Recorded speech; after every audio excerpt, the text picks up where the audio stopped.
Every day's Casual Friday. That means Monday is Casual Monday. Tuesday, Casual Tuesday. Wednesday, Casual Hump Day. Thursday, Casual Thurs. That's what we call it. And Friday, Casual Shabbat. The Majority Report with Sam Seder.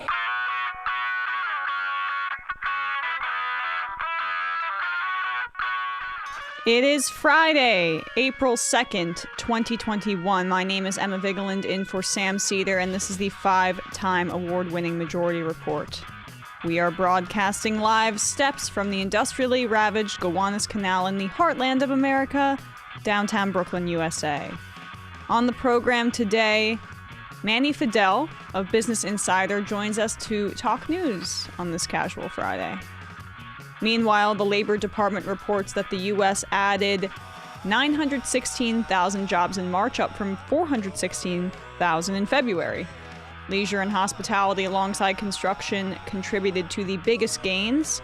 The official unemployment rate peaked at 15% in the pandemic, but true data was almost certainly higher than that. As corporations begin to speak out against Georgia and Texas's voter suppression laws, Republicans are spinning themselves as anti-corporate renegades who won't be bullied out of their structurally racist policies. That's unfortunately not their worst strategy. New Mexico follows New York in legalizing recreational cannabis, making it the 16th state in the country to do so. The United States and Iran have entered into indirect talks on reinstating the Obama-era nuclear deal that Trump scrapped. Why should they trust us? That's unclear, but let's hope they do. Whistleblower Daniel Hale faces up to 10 years in prison after pleading guilty to violating the Espionage Act after leaking details about the U.S. drone program to what people believe is the Intercept's Jeremy Scahill. He's not going to reveal his sources. Free press and whistleblower activists have continued to ask the Biden administration for clemency or even to stop this prosecution, to no avail. Representative Matt Gaetz continues to be mired in scandal as reports trickle out that Gaetz showed naked photos of women he allegedly slept with to colleagues on the House floor, and that the feds are looking into payments made by Gaetz in order to allegedly pay for sex, potentially with underage girls. More on that later. Finally, the United Nations warns of a looming civil war and, quote, bloodbath in Myanmar if the international community doesn't step in, as at least 536 civilians have been killed and 2,700 detained by security forces in 2 months of demonstrations. All this and more on today's program. Welcome to the show, ladies and gentlemen. We are going to begin the show talking about the continued testimony in the Derrick Chauvin trial.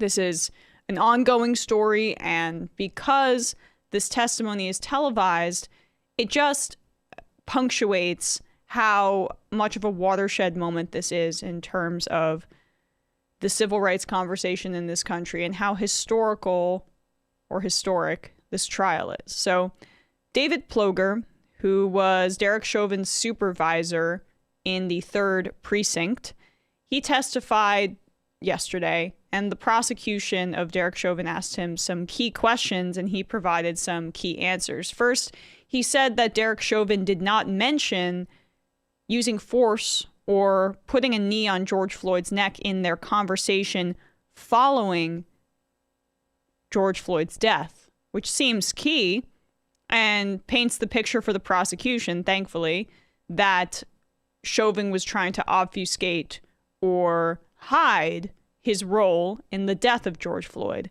And then David Ploger said this, which is very key.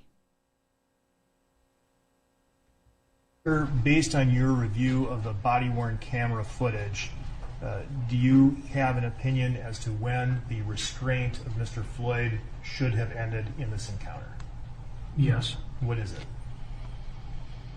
When Mr. Floyd was no longer offering up any resistance to the officers, they could have ended the restraint. And that was after he was handcuffed and on the ground and no longer resisting? Correct. Thank you. I have no further questions. Why this is important is because part of what the defense is claiming is that this was just a part of Derrick Chauvin's job. Now, this is his supervisor saying that he did not handle the situation appropriately.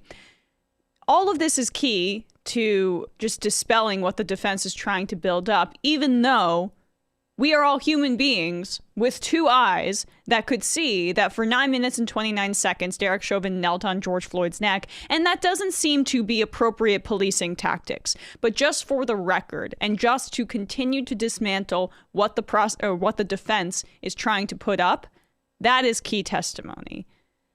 And as we've seen throughout the trial, the visceral, emotional testimony of the people that witnessed George Floyd's murder, who have guilt that they have to carry for absolutely no reason because of the actions of Derrick Chauvin, because of all that comes up with it, the baggage of institutionalized racism that comes out in police violence and in many other ways, in legislation and all these structural issues. There's so much there. But for the narrow purposes of finding Derrick Chauvin guilty, which he is guilty. I mean, I'll editorialize. I'm a talk show host. I can say that.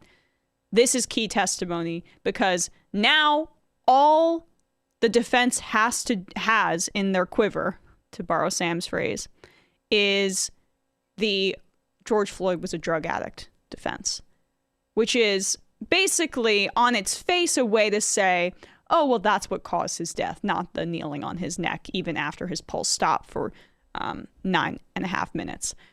On its face, they're trying to say that it was his health issues that caused his death. But in reality, what they're trying to do is a lot more insidious, which is trying to paint the picture of a delinquent drug addict who kind of deserved it, didn't he? And those are some of the subtle ways that they're trying to influence the jury. And that's really what makes, I think, a lot of what the defense has been doing so gross. We saw this yesterday when they tried to paint the witness, who was an MMA fighter, as an angry black man. They may not understand that that's what they're doing, but I don't even want to give them that grace or that. Oh, yeah, they understand. They understand. You know, it's just for the sake of an argument, you can say, oh, well, like maybe they're just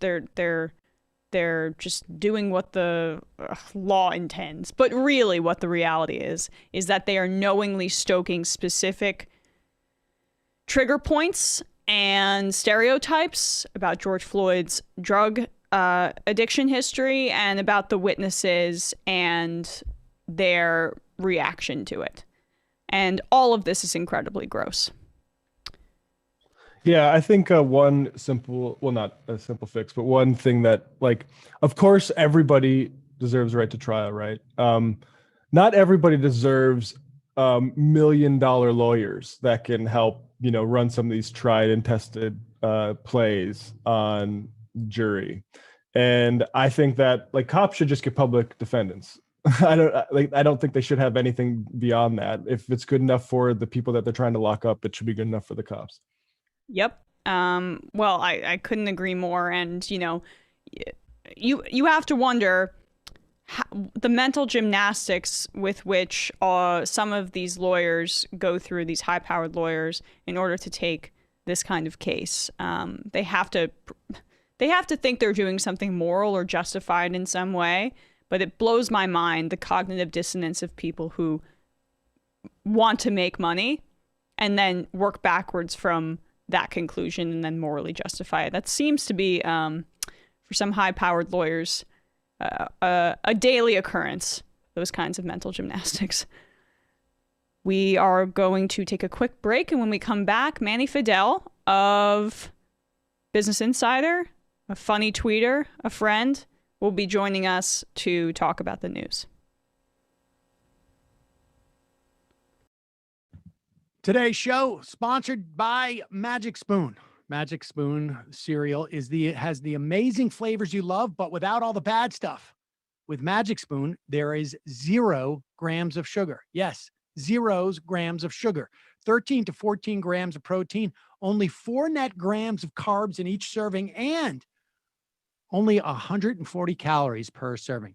It is keto friendly. It is gluten free. It is grain free. It is soy free. It is low carb, and it is GMO free. Magic Spoon will be releasing 2 amazing flavors this month for a limited time only: cookies and cream and maple and waffle. Told you, Saul, literally, my son, literally thanked me for getting cookies and cream the other day. It was one of the sweetest things in the world. It also made me feel like maybe I'm not that great of a parent, that your kid comes and thanks you for getting a good tasting cereal. Nevertheless, he thanked me, and it's great. And I don't have to worry about him eating a junky, sugar-filled treat in the morning.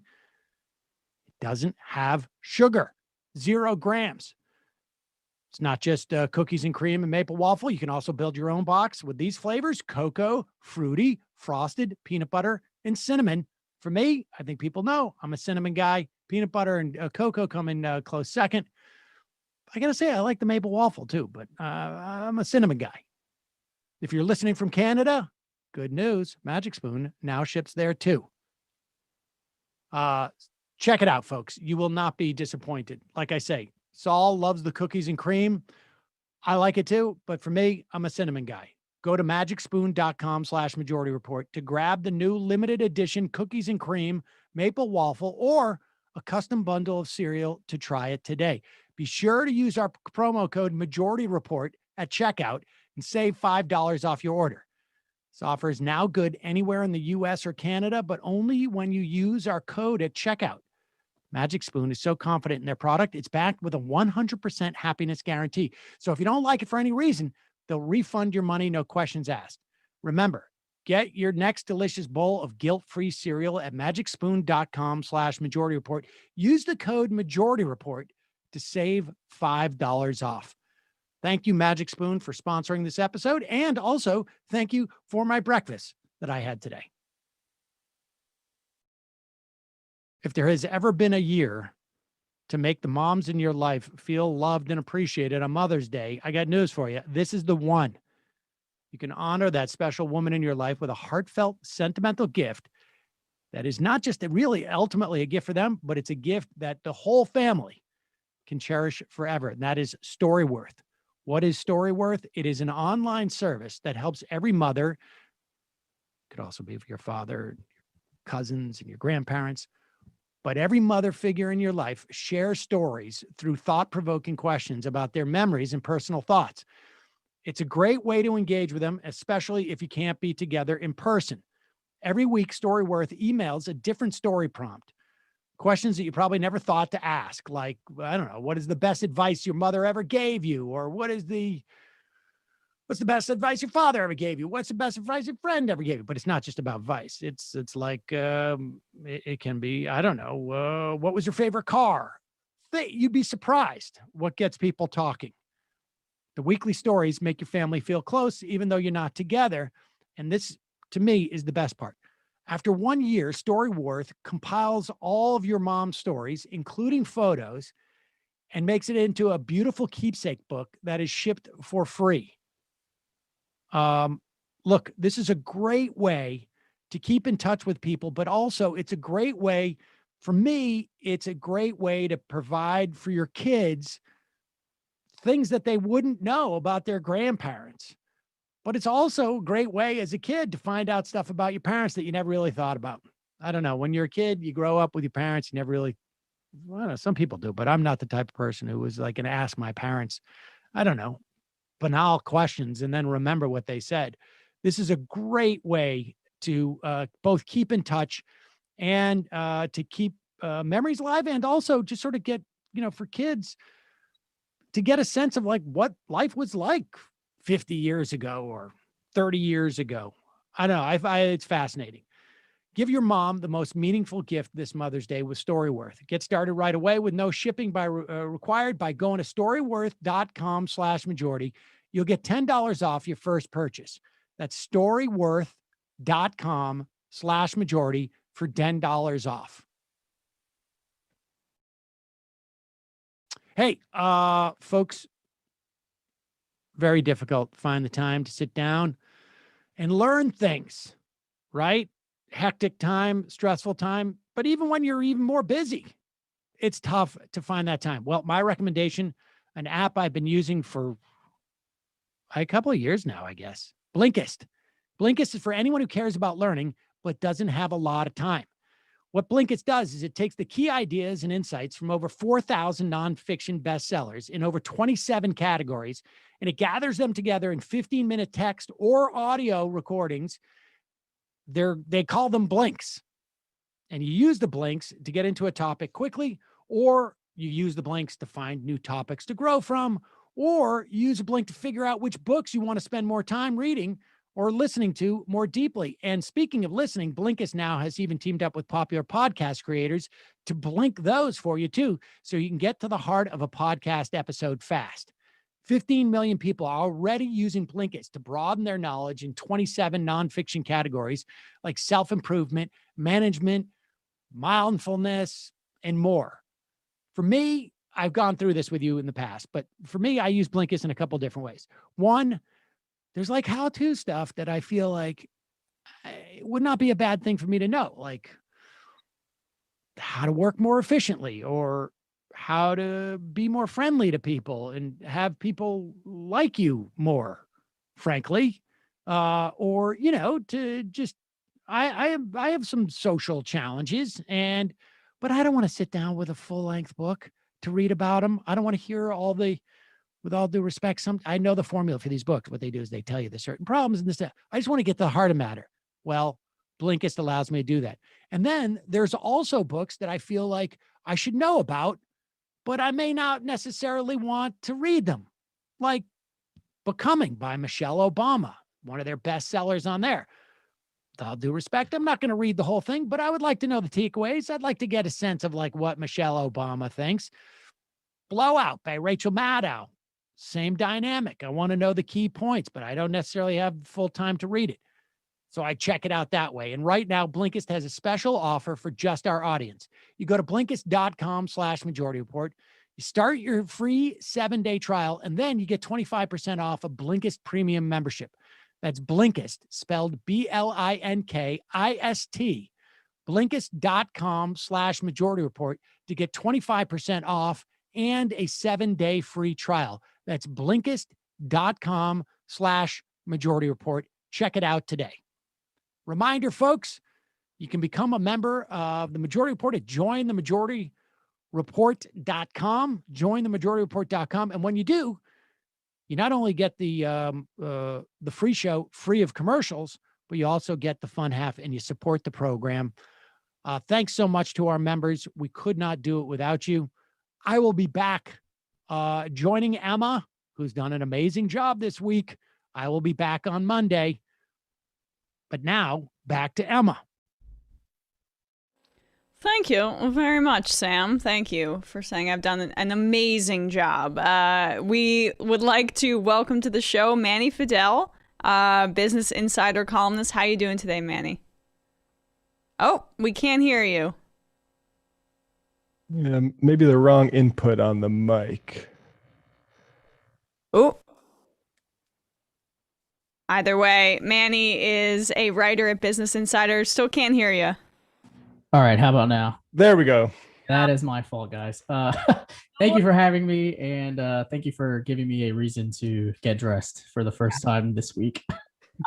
Totally get that. I sometimes behind the scenes look when Sam isn't here, I will wear a nice sweater to the office, but some basically sweatpants on the bottom. Not today. I've got jeans on because it's Casual Friday, you know. Oh yeah, I'm fully short shorts under this to be very transparent with the viewers. Well, I'm glad we communicated that with them. So, you know, obviously the most substantive and important news story of this week. What did you think about Marjorie Taylor Greene's CrossFit video? You know, I had a bit of contention with that one because I was, at the time the video dropped, very sick from the side effects of the Johnson & Johnson vaccine, but I simply could not resist. I got on Twitter to dunk on her. But I was told that, you know, as dumb as those pull-ups look, they are actually some form of real pull-ups in like CrossFit, I guess. Which, you know, I don't work out in the slightest, so I couldn't have possibly known. But, you know, it makes sense that she needs to work out because, you know, I don't work out because no one wants to kick my ass. And it makes total sense that she might need to stay in shape. Yeah, she needs some sort of defense from, obviously the libs coming after her. But yeah, okay. My point is that may be CrossFit workout technique, but it seems designed to blow out your shoulder, and the whole point of pull-ups is not to use your momentum and swing back and forth. I am fascinated by this dynamic. I never knew what CrossFit entailed, and now that I do know, it's as culty and nonsensical as QAnon, so it seems to kind of right? Yeah, someone who does not work out, I look at that video, I cannot possibly imagine what benefits that motion is doing for the body. Yeah. Well, on to... Can I just say one point on that is people should look, I mean, people shouldn't, but if they are very, very curious about, are these in fact dangerous?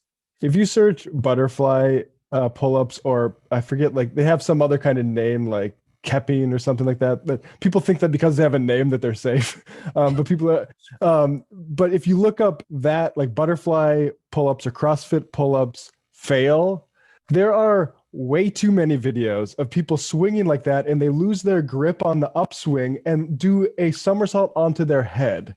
Oh and my God. I only needed to see one video of that to basically cringe at the idea that people are doing this across gyms in America. Well, a little bit of static, just a heads up for future talk. Gotcha. But yeah, I mean, again, you could get your chin under the bar there, and like what people described to me on Twitter after I tweeted about this, and Tim Pool responded, was that the CrossFit is just basically about reps being increased, and it doesn't seem to, you know, it's like a rep competition, but it doesn't matter what the reps are or what they do, just flail your body around, I guess. When doing it the right way looks like a fail, I can only imagine what doing it the wrong way looks like. Right, exactly. On to Matt Gaetz, though, because since it's Casual Friday, we want to have a little bit of fun. Even though, again, we're all having fun at this guy's expense because he's a total frat boy jerk. But there is a 17-year-old victim, apparently, that is involved in this, or a woman now, but who was 17 at the very least at the time, I think in 2018, that these accusations are made. So I want to make that clear. But with that aside, Matt Gaetz is all of these stories coming out about his completely abhorrent behavior. So he's tied to this guy, Joel Greenberg. Yeah.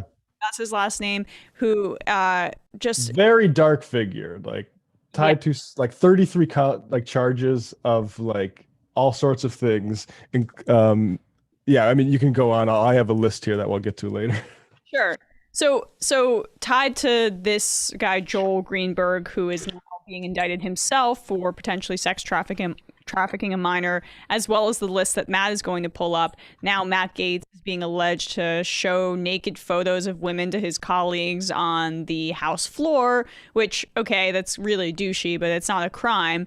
But the other thing that we're going to play in a second from the Daily Beast, apparently him and his buddy, Joel Greenberg, broke into or came in after hours to a facility that manufactures licenses and was creating off the books fake IDs. And Matt and I were talking about this before the show.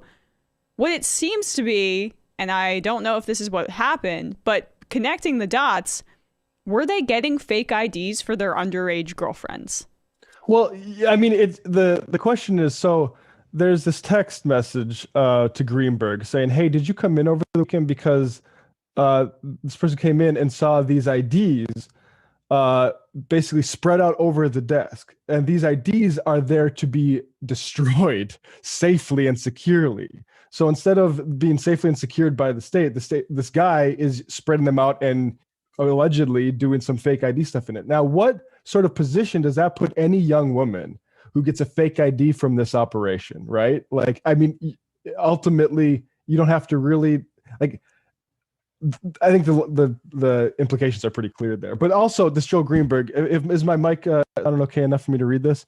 So like used state database to create fake IDs, allegedly stalking a political opponent. Also defrauded tax collectors by resurrecting defunct companies to claim COVID relief payments, up to $400,000. You know, like you bribe an old employee, say, hey, this company still exists, right? And all of a sudden you get some COVID relief bill. Also, cryptocurrency scamming. Basic, like, and this is part. I'm trying to.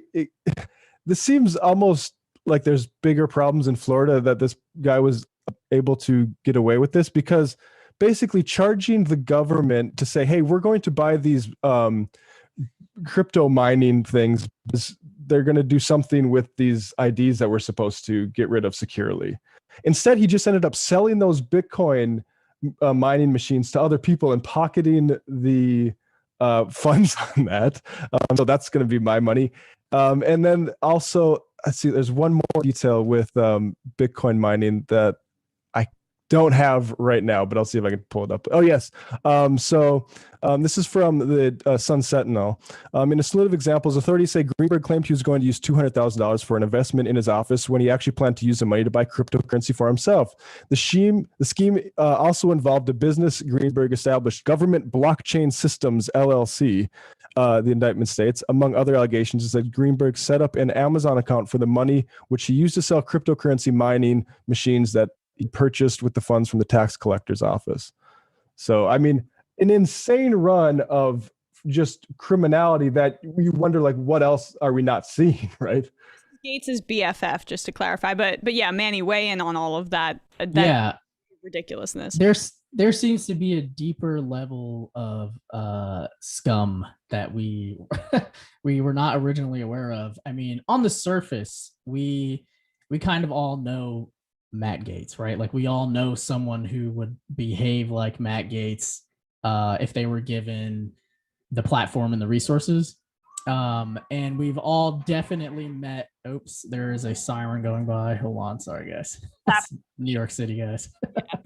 All right, and we all definitely know someone who is like seemingly legally obligated to tell you that they had sex with someone, right? Like Matt Gaetz is probably, I think he's like the personification of that Lonely Island song, I Just Had Sex, right? Yes, exactly. But as Matt was just saying, this all seems to be connected to like a much more worrisome form of criminal activity that we're just going to have to like let this investigation play out to reveal. And that's been a part of my I've felt a bit conflicted, because if all this stuff is true, then yes, as you said at the top of the segment, there is a victim involved. But I do, on the other hand, feel some level of catharsis, right? That like Matt Gaetz, on an unforced error, is just confirming all of our suspicions about him. Yeah, and the fake ID thing is what fascinates me too, and I know we're returning to that, but before the show I was just talking about how I used to, when I was 16 or 17, and I had my first drink, and I would be going to parties with my friends in high school. I used to have this fantasy of like, what if I could break into the DMV and make my own fake ID, and I wouldn't have to worry because it would scan. It would be so cool, as opposed to, I think I was using my friend's cousins, and Right. he was 5'2" and I'm like 5'8". It's just, yeah, and she was blonde and blue-eyed, and I have brown eyes. It's just like terrible. So it's just such a, and I used to just think about all, like, that would have, for me at that age, if there was a guy like Matt Gaetz and I wasn't repulsed by him, which I would have been, that would have just put me in an incredibly vulnerable position. And it seems like we're the best. There's only two scenarios here. They were using the IDs for themselves or for other people who weren't underage, or they were getting fake IDs for young girls that they were paying to sleep with them with other things. And neither of those things are legal or good. Yeah, that latter part is part of the, I think, I have to double check, but I think that's included in the legal definition of some forms of trafficking, right? Where you're procuring legal seeming documents for underage people. So it seemed to be useful in trafficking. Yeah. Access to official document. Yes. Yeah, it seems like as the days go, Matt Gaetz might be going to jail. Yeah. We have the voicemail that he left. If you just want to introduce this, Emma. Yeah, so I guess somebody who was critiquing Matt Gaetz on Twitter, a woman, she received this voicemail from Matt Gaetz and his little sidekick, Greenberg here. She didn't welcome this kind of contact. She was a state legislature, Representative Anna Escamani, and she was critiquing Matt Gaetz in 2019, and then they both left this voicemail for her, which is bizarre. My dear Anna, this is your favorite tax collector. I'm up in the Panhandle with your favorite U.S. Congressman, Mr. Gaetz. Hi, Anna. And we were just chatting about you and talking about your lovely qualities. And we think you're the future of the Democratic Party in Florida. Well, see, I know you're the future of it, so there's no thinking involved. Anyway, if you get this and you feel like chatting, give me a shout back. Hope you're well. Hope you had a nice 4th. Later. Can you imagine getting that unwarranted call from somebody not, even who you know in a friendly way and on a political level, but somebody who you've been criticizing, and then you get that voicemail? Yeah, the answer to that question is no. I cannot imagine that. It seems like these two are like the worst version of like those like raunchy teen comedies, like a duo in one of those movies, except this time they're criminals. Yeah, it's just super bad gone super worse. Yeah. What did you think of, if you don't mind me asking, the kind of discourse on Twitter yesterday that if the only part of the allegations are true is that Matt Gaetz paid to have sex with someone, then we really shouldn't be talking about this? Yeah, I wanted to get into that too, because I think that there is, at least in leftist circles, I mean, this is so insular, but hopefully this pretends for, or, shows some promise for the broader conversation around sex work. I don't care if Matt Gaetz was having sex with women for money who were above age and it was a consensual situation. And there's a tendency, I think, to hypocrisy shame just based on his kind of puritanical politics and being of the Republican Party. But he doesn't even represent that part, but he will be a hypocrite and a spokesperson for that part.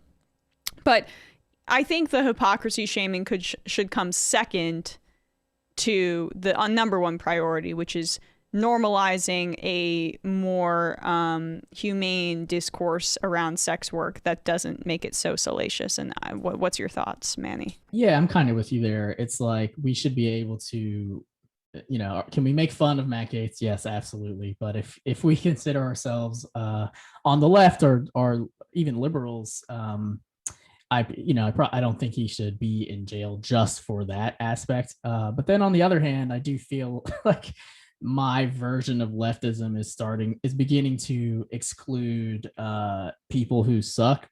So, that means at the end of the day that I am allowed to pay for sex, but Matt Gaetz is not allowed to pay for sex in my book of leftism. So, I'll have to get back to you when I figure that rule book out. But yeah, exactly. I mean, let's turn away from Matt Gaetz for a second. Can I just want to bring up one more note, because you talk about with that voicemail we just played where Gaetz and Greenberg said, we think you're the future of the Democratic Party.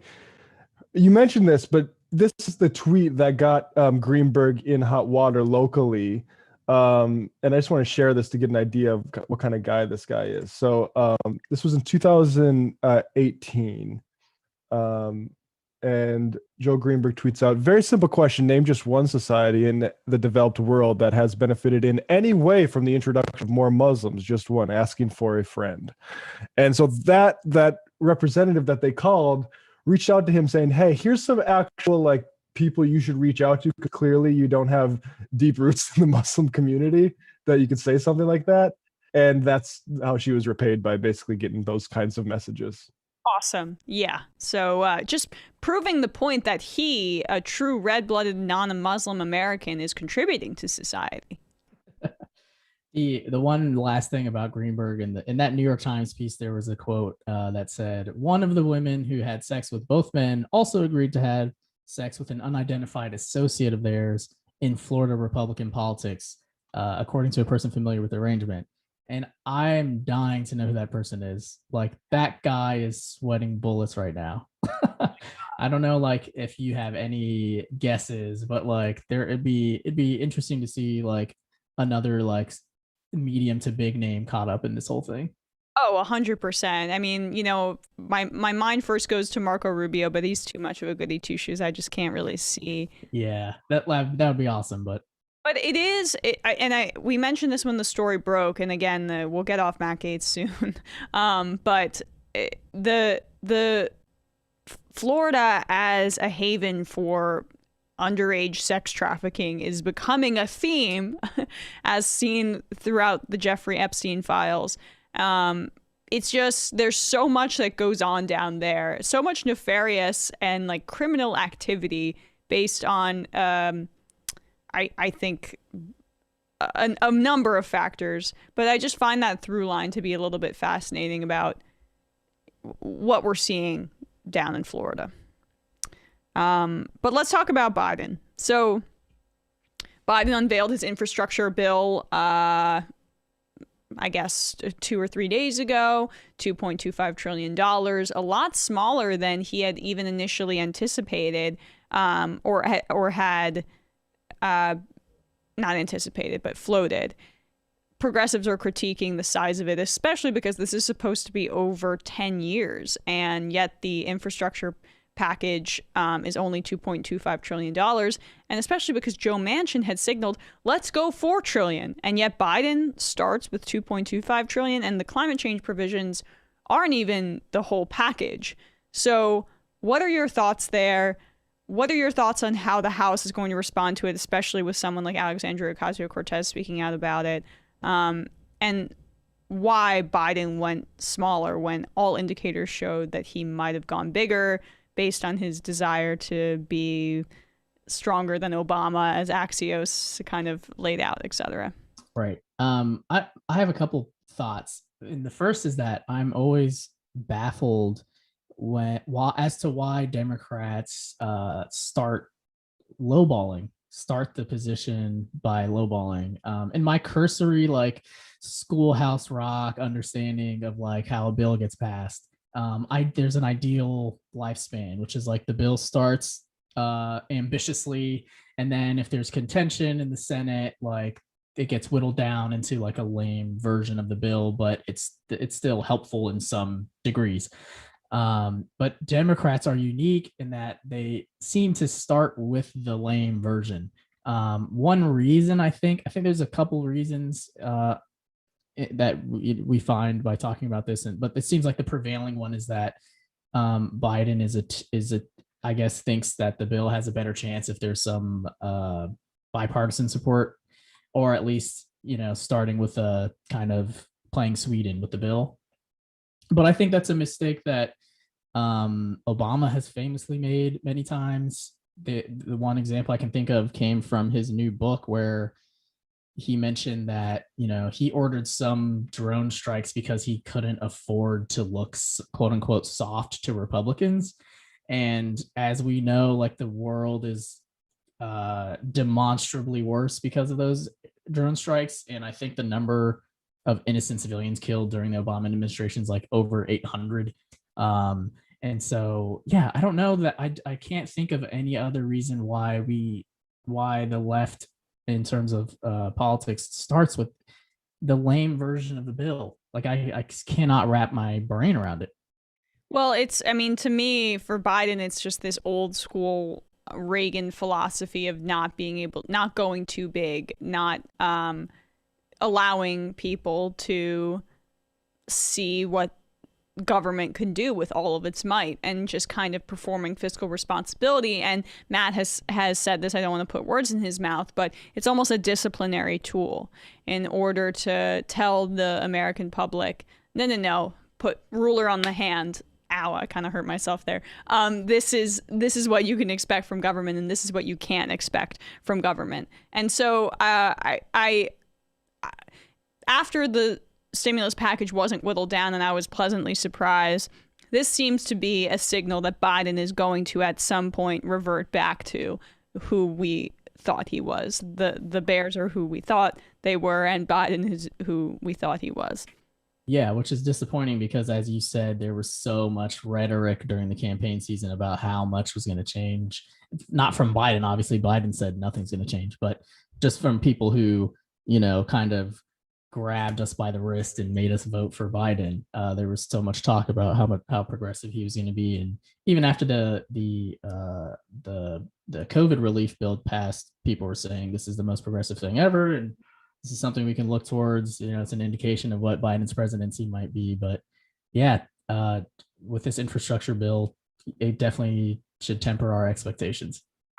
Yeah, and that's unfortunate. But it is a reminder of who we are dealing with here. And luckily, we had a clip from Ocasio-Cortez on in the from yesterday, where she was speaking to Rachel Maddow, or maybe it was 2 days ago, saying how that's a starting point for what they're going to put forward in the House, and they're only going to build up from there. She wanted a $10 trillion bill. But really, I mean, if you are guided not by this managerial instinct, not by a kind of political brand, as far too many politicians are, you would be on Ocasio-Cortez's side of what the scope needs to be in order to adequately prepare this country to deal with the climate crisis, especially if this bill is meant to target, climate change over a 10-year period, as opposed to say, okay, $2.25 trillion for 2 years, fine, go back to the trough in 2, whatever. But that's not what Biden is saying that this is going to be. So a bit of a bring down to earth moment from what we experienced with the stimulus package, in my view. Yeah, and we can probably, unfortunately, expect that with some of the other platforms that Biden was talking about during the campaign. For example, we've already heard from Biden himself that he's not interested in doing the $50,000 student loan debt forgiveness. He's interested in doing $10,000, which, yes, that would still help me immensely, but is not adequate for so many people who owe that much or more. So yeah, we have we might have been a little bit misled by how progressive, in fact, the COVID relief bill was, and probably smart to take it slowly. I got wrapped up in it myself, just in terms of, being like, what? Biden's not budging from this figure? But here we are, back where we started. So before we let you go, this is just something I wanted you to get your take on, because you write some great columns over at Business Insider. Everyone should check it out. You follow right-wing BS as well as anybody. This cancel culture stuff, they're hammering it. I think it's beginning to break through. But so much of their effectiveness, especially on Fox News, in terms of just repeating a talking point over and over again, it feels like it's been sapped of energy to some degree in the Biden era. Sam says this when he's on the show, there really was no response to the relief bill. There was no let's scare about the $1.9 trillion figure. I mean, they sort of performed it, but they knew even in their hearts that it wasn't effective.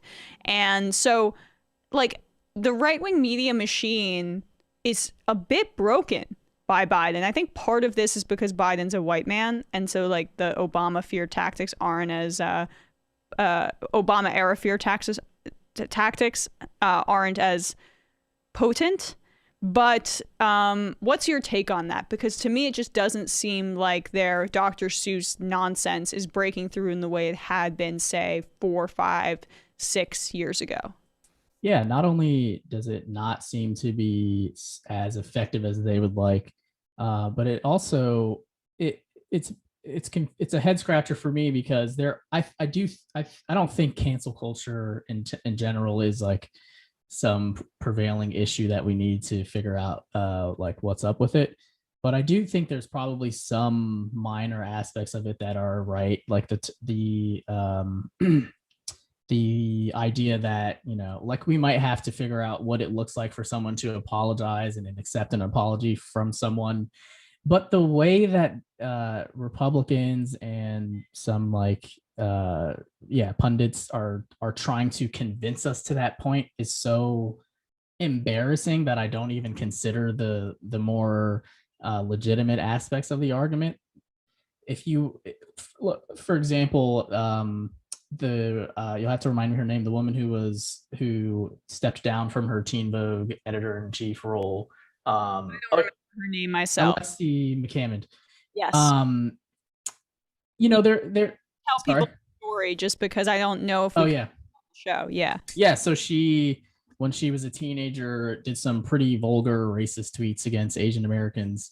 And all these years later, she accepted a job at Teen Vogue as the editor-in-chief.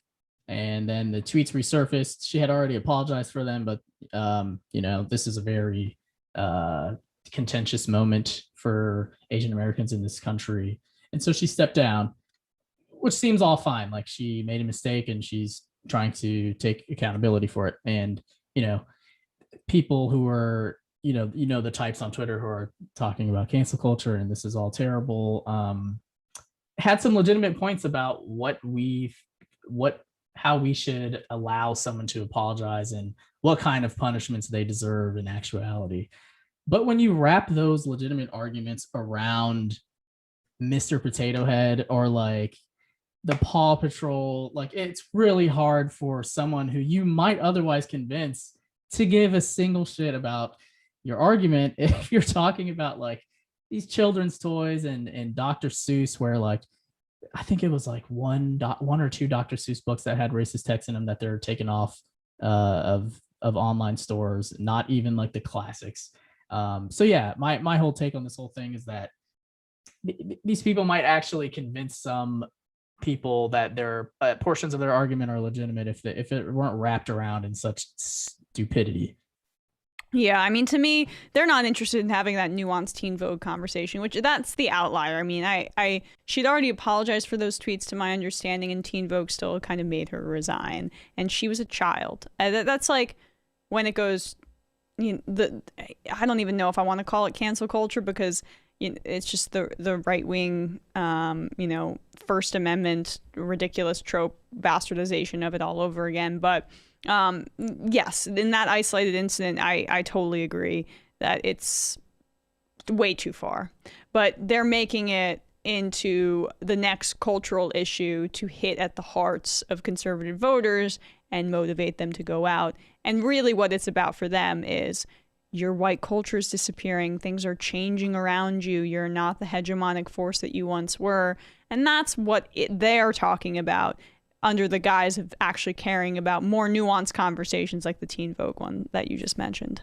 Exactly. And it's hard to say whether this culture war that they're bringing about, it will have any real effect on the country at large. But I do wonder how it is impacting their like viewership. Like, do Fox viewers care about Mr. Potato Head and Dr. Seuss? They're in trouble, allegedly. I mean, or at least they were after the election. So Trump viewers not happy with them for acknowledging reality. Yeah. So yeah, we'll see. We'll have to see what happens, but it does seem like a very trivial thing that will hopefully go away soon. Absolutely. Manny Fidel, columnist over at Business Insider. Where can people check out your work? Yeah, so like you just said, I'm a columnist at Business Insider. If you go to my Twitter, which is just at Manny Fidel with no space, all my links are there in my bio. So yeah, thanks for having me on. This was a lot of fun. Appreciate it. Have a good one. You too. All right, we're going to take a quick break, and when we come back, we will talk about Alexandria Ocasio-Cortez's response to Biden immigration policies.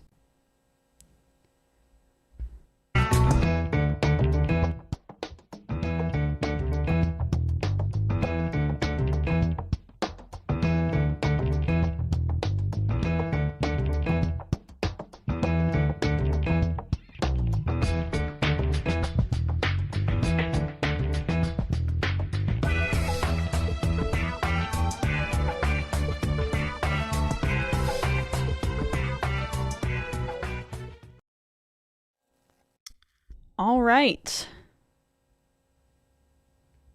So Alexandria Ocasio-Cortez, representative from New York 14, you may have heard of her. She went on, I'm not exactly sure what this was, but it was essentially a Q&A of some sort in which she touched on Biden's immigration policies, comparing them to the Trump administration. I think there's a complex conversation here based on her her comments. So let's take a listen. First thing I want to say is that the fact that this keeps happening over and over and over again is a political failure by both parties. If we just stop it there, nobody really has any problem with it. And then now we'll get to the part that people are sharing this for. And we should say, like, this was just posted by The Hill. And so, yeah, the context for it, it wasn't immediately clear to me. She went on. I mean, I've seen other clips from this, and there was more Biden critique than what is shown in this video, I will say. So both parties. And I want to be very clear about that, because I don't want to draw false equivalence.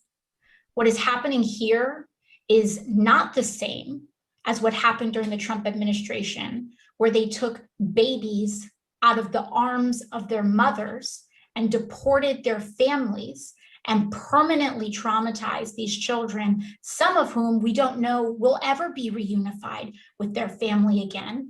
So let's just stop there again, because she does create a false equivalence. Now, to the people that say, and there is a technical truth here, which is that Biden is not doing zero tolerance, which Trump did, which is like literally charging anybody who comes and separating the families there, right?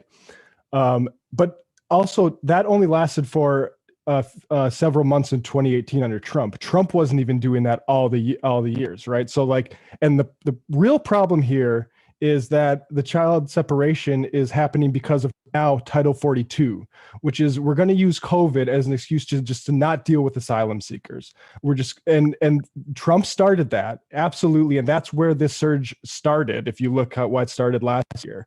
But Biden is deciding to keep it going, and there's no justification. Go ahead. Yeah, but she's referencing the initial child separation policy that wasn't Title 42, that was put in place by Jeff Sessions in the early era of the Trump administration, which didn't happen for as long as what you're saying. But yes, Biden is continuing the Title 42 in terms of COVID restrictions years later that Trump put in place. Right. And that's a continuity. So like between Trump and Biden. So by her emphasizing immediately the differences between the two, she's obscuring that continuity, which is the most urgent one right now, which is that we need to start processing asylum seekers at the border and stop using COVID as an excuse to not deal with them. Yes, but to be fair to that position, I think you're correct. But I think what she's referencing there is the initial Jeff Sessions era policy. She is. Yeah, she definitely is. And it's right to say that Biden hasn't done that. But it's a bit misleading because also like that's not the entirety of even the Trump administration policy, right? Yes. It's like it's going after the worst of Trump administration, which is all bad, right? Right. If we're looking at the past year, Biden is continuing the Title 42 separation policy, which basically ended asylum, which is illegal under U.S. and international law at the border, under the guise of protecting the country from COVID. And then Biden adjusted it so that, okay, we won't basically block all asylum seekers from coming into the country. If you're a child, you can come in. Mm-hmm. Effectively does separate children. Right. And it's just like, it's this Title 42 thing is such a menace because you talk about the perception of authoritarianism getting brought in through COVID response. And that's literally what is happening. We are using COVID as an excuse to harden the border, even though that's not safe. What we're doing by warehousing these people is not what you would want to be doing. You would want to send them along their way to their ultimate destination here so they can distance and, you know, document it, do an administrative exercise and make sure that you have all the paperwork in place. But it doesn't need to be a carceral system, which I don't think she emphasized enough in this clip. Yeah, I think we kind of hit the points there. That's the problem. And I think really the limitation here is this is how far we have to go, particularly, I mean, the idea like within the Democratic Party, like it's just that she has to stress that equivalence or false equivalence or whatever you want to call it there, immediately after saying the correct thing, which is this is a bipartisan problem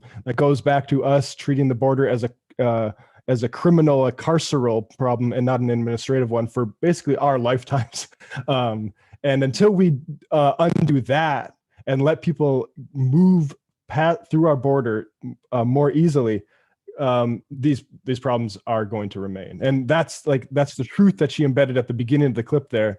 And the emphasis afterwards is that's the Democratic Party. And, she's part of it. And ultimately, I love a lot of the stuff she's doing in with regards to Puerto Rico self-determination and her agitation on things like the infrastructure bill.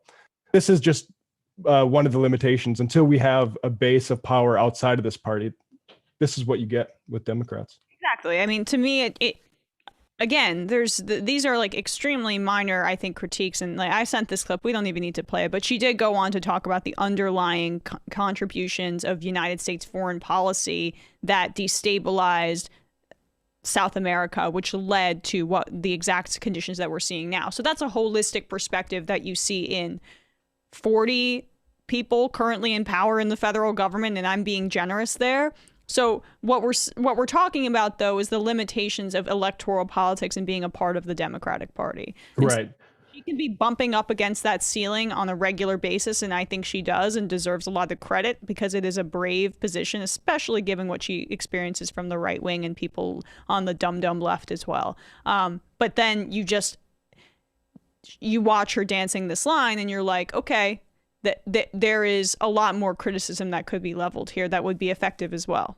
And yeah, I think a broader problem is, I like some of the vocabulary she uses, but say American imperialism, right? But when you tie that to an outcome, like children being warehoused at the border and not a policy like Title 42, then I worry that it serves to naturalize these things. If this is just American imperialism, well, that's how are we going to undo American imperialism? Joe Biden could get rid of Title 42 right now, and we could start processing asylum seekers as we should be doing. And this problem would be go away. I mean, it wouldn't go away.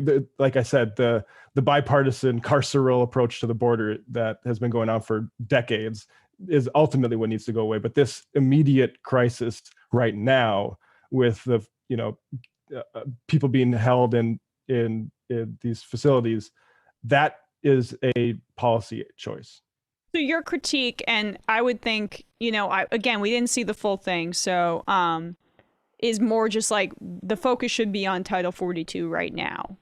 Yes, I think it should be on Title 42 and other immediate policies. I think the invoking, capitalism and imperialism, I think that stuff is good, but I think it's too superfluous. It doesn't do anything to Joe Biden, right? Or the party. So you need to Title 42 is white supremacy. Title 42 is imperialism. We can't go back and undo the wars that we've done in Central America or supported, right? Or death squads or whatever. We should undo some of the economic stuff we're doing. But right now, Title 42 just needs to be getting rid of. Yeah, I mean, I have a lot of sympathy for her having to dance this fine line, especially given the hate that she receives. But I think that's a fair critique. And I think we're not hearing enough from her about abolish ICE as we heard during the Trump years. And that's a fair critique. Again, where I think that this is all criticisms under, I think, an important umbrella of what she's fighting for is right, and she's on the right side of pretty much every issue. It's just this is how are we going to critique politicians who are operating within an elected position, because electoral politics has its limitations, and I think some of these critiques are what highlights that. I don't know if you'd agree with that, Matt. Yeah, I mean, the way I think she categorically needs to feel heat about this, but I don't think it needs to be the type of radioactive heat that I think comes with basically questioning the entire, her entire ability to deliver anything. Because I think, I mean, yeah, I don't know what there really is to say beyond that. this is bad. This is the Democratic Party saying, we don't believe you need more people, basically, and through her mouth. But ultimately, it's not going to be her heroic effort that changes that. It's going to be actually pressure and taking more power, and figure out how to leverage that power more effectively. And I don't think AOC is going to spearhead the socialist revolution. I never did. And so I think the people that focus so much her on a heroic or villainous individual kind of don't have the right understanding of the type of politics that are going to take her. She couldn't, Matt. I mean, that's just like exactly the reality of electoral politics. I mean, that's so you know, I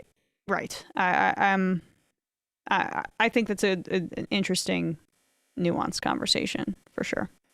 All right, shall we head into the fun half?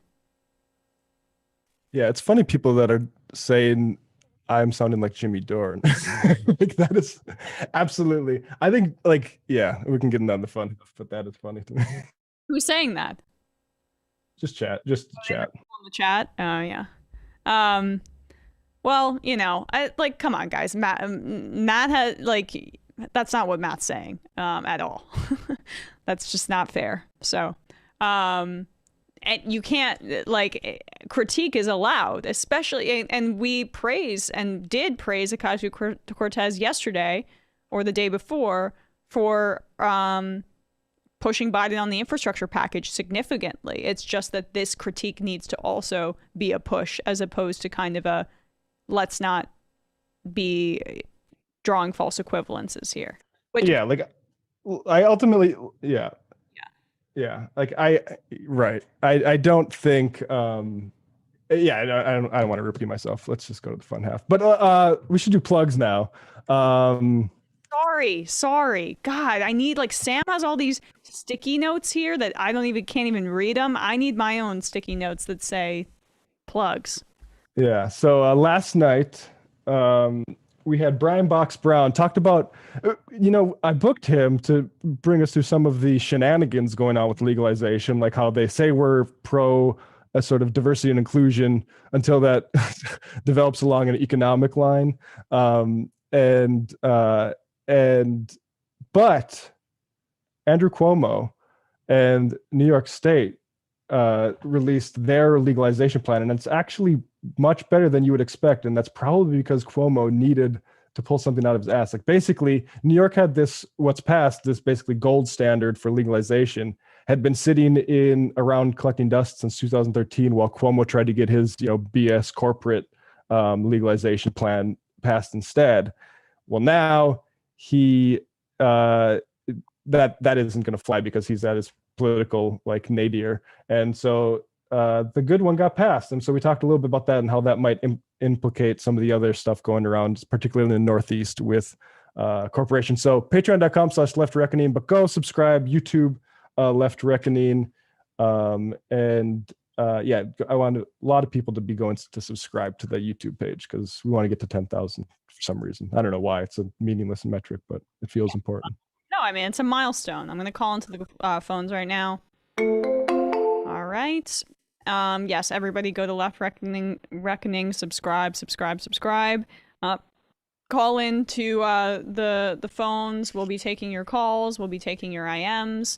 And let's have some fun. Let's boogie on this Casual Friday.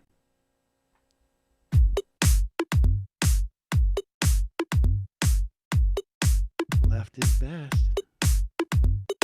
Jamie and I may have a disagreement. Yeah, you can't just say whatever you want about people just because you're rich. I have an absolute right to mock them on YouTube. He's up there buggy whipping like he's the boss. I am not your employer. I'm tired of the negativity. I'm sorry, I didn't mean to upset you. You're nervous? You're a little bit upset? You're riled up? Yeah, maybe you should rethink your defense of that, you fucking idiots. We're just going to get rid of you. All right. But dude, you want to smoke this joint? Yes. Do you feel like you are a dinosaur? Some good shit. Exactly. I'm happy now. It's a win-win. It's a win-win-win. Oh, hell yeah. Now listen to me. 2, 3, 4, 5 times. 847-906-501457. 2, 38, 56, 27, 1/2, 5/8, 3.9 billion. Wow. He's the ultimate math nerd. Don't you see? Why don't you get a real job instead of spewing vitriol and hatred, you left-wing Limbaugh? Everybody's taking their dumb juice today. Come on, Sammy. Dance, dance, dance.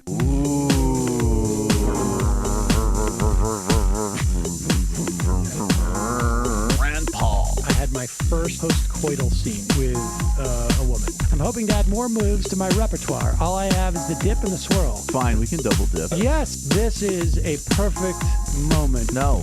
Wait, what? You make under $1 million a year. You're scum. You're nothing. Excuse me? Fuck you, you fucking liberal elite. I think you belong in jail. Thank you for saying that, Sam. You're a horrible, despicable person. All right, gonna take a quick break. I want to take a moment to talk to some of the libertarians out there. Take whatever vehicle you want to drive to the library. What you're talking about is jibber jabber. Classic. I'm feeling more chill already. Good. Donald Trump can kiss all of our asses. Hey, Sam. Hey, Andy. You guys ready to do some evil? Hitler was such an idiot. That guy might be a Nazi. Agree. No. Death to America. You. Yes. Wow. Wow, that's weird. No way! Unbelievable. This guy's got a really good hook. Throw our hands up. Wow. But Sam, I gotta get off. No worries. Let's. I want to just flesh this out a little bit. I mean, look, it's a free speech issue. If you don't like me, Hey, shut up. Thank you for calling into the Majority Report. Sam will be with you shortly. Just kidding. Emma will be with you now. I am with you now, you sons of bitches. I'm gonna take a call. Calling from a 502 number. Who's this? Where are you calling from? Going once, going twice. Who's this? Hey, can you all hear me? Yes. Okay, hey, I'm Will from Indiana. Will from Indiana. How are you? Pretty good. How are you all? I'm doing well, and I think Matt is doing well. I can't speak for him, but I think so. Yeah, fine. We're gonna be okay. Yeah. All right. I just have a little bit of like equal parts politics / sports. I know you're trying to like slow it down a little bit with the sports talk, but I just have a little bit of commentary to add. People are going especially to because I'm a big sports fan. You're so. gonna make me get killed in the streets by a Majority Report mob fan. No, I mean it has to do with like athletes and not being compensated, and also COVID. Sure. It worked out. There we go. It worked out. But no, I just had a quick comment on the whole thing of like not being able, or what you said about not it being hard to like be able to support college sports, especially since they're not being paid, and that kind of makes it difficult. And I definitely like understand that a whole lot. But my whole thing is, and I've seen this from other people too, where it's like it's important to actually support them, even if you're a college sports fan like I am. But I don't know, it makes it seem very important to support the athletes that still are able to get exposure via like television, and especially now with like March Madness. And I agree, like college football is definitely a lot harder to support than college basketball. I'll give you that. But yeah, I just wanted to kind of hear your opinion on like that whole thing of being able to support something even though deep down you know that they're not being treated fairly. Oh, well, I mean, I watch the NFL, and it's like a violent, exploitative league in and of itself, but it's a lot easier for me to stomach that they are getting paid. College football is worse than college basketball. You just have 1 year, and then you can, you can go to the NBA. But But I don't judge anybody. It's just I didn't grow up with it too, so it makes it easier for me. And then I'll watch like film on NFL players before the draft in order to have, be smarter about my thoughts on it. And it's like I don't even do commentary, but I do homework on it. So I'll just leave it really short like that. It's like I'm not judging anybody who wants to continue watching college sports as long as you're fighting for the right side of college athletes getting compensated. It is a labor issue, and I think it should be treated as such. So. Sure. Yeah. And then one final thing before I go. Sure. About the whole. I don't know if you've paid much attention to. I mean, especially now since the Mets got postponed the series against the Nationals, but with baseball stadiums opening up to the public, and some, I think Texas is one of the stadiums that's, I think, at 100% right now. Yeah, but, it's nuts. So if people don't know, the Texas Rangers baseball, I didn't even see the images from the game, but they had 100% capacity. Full capacity. It's bad. And I think that, with the vaccine coming and everything, because, okay, I would like nothing more than to see, a St. Louis Cardinals game at some point. But, I don't want to go when COVID is still up there, raging across the country. And for baseball stadiums to allow, because I think it's the only sport that's allowing, this many fans in the United States. It's outdoors, so I think that helps the situation. Yeah, but it's really packed. I mean, I've been to quite a few baseball stadiums, and they're pretty tight. I mean, granted, it's not like a football stadium or something like that, but they're still pretty compact. But I just think it's very risky what they're doing right now. Oh, 100%. Yeah. 100%. So I mean, no. Yeah, this is a capitalism. You balance your risk with the possibility for reward. So yeah, they're going to risk our health while they try to get this profit machine cranking again. Exactly. Mm-hmm. Talk about socializing the losses. Yeah, But I appreciate the call. Thanks so much, and I couldn't agree more on all fronts. All right. Yeah. Thank you for taking my call, and you all have a great weekend. You too. All right. I'm going to take one more call, and then we'll get to some clips. Calling from a 760 number. Who's this? Where are you calling from? Hi, this is Amy from San Diego. Amy from San Diego. Nice to talk to you. How are you? I'm doing pretty well. I just wanted to say that I enjoyed the interview today. I actually have been following a lot of Business Insider articles, and there's been, I don't know if you've heard about it, on the other side of YouTube, there's been a lot of talk about cancel culture in a non-political sense, but with influencers and things like that. Honestly, I have heard about that guy, that YouTuber, David Dobrik. Yes. Okay. So I don't really know the situation fully, but that he filmed a sexual assault and put it on and he's the most popular YouTube guy in the country. Is that what it is? Yeah, exactly. And so I wasn't going to call in and talk about that. My main thought is that I feel like the youth, they'll learn about cancel culture through this sort of stuff, and I wonder how it affects their political views. I know PC was a thing in the past, and it does affect people now, so I just wonder how much more we're going to see it grow. So I don't know. Yeah, no, that's a good question, because kind of what I was touching on with Manny a bit is how, the PC stuff I think was more potent back when that was more discussed in the Obama era, obviously. Mm-hmm. So for now, though, I mean, I as long as Biden continues to spend money and make the country better, and as vaccines just roll out, and he's done, I think, an A job in terms of the vaccine rollout and how they've consistently been beating their goals by many months. So that I think will have a great effect. And really, that's just the bar. The bar is so low because that's just managerial competence, but it does matter, and will save lives and is continuing to save lives. So as long as those things go in the right direction, I think also the fact that Biden's an old white guy, and so the Fox News viewers aren't going to be as obsessed with these talking points as they were under Obama. I don't see it having the potency that it once did. Okay. Yeah. But it will. I mean, it's going to be cancel culture, like just people who read, like people I just run into or talk to, family members and stuff, just like read the back page of the New York Post or whatever. Oh, everyone's getting canceled. No one can win anymore. That's kind of something, but that's I still don't think it's going to be as much of a driving force based on what I'm seeing right now. All right. Well, I want to thank you for taking my call. Oh, of course. Thanks so much, Amy. Have a good day.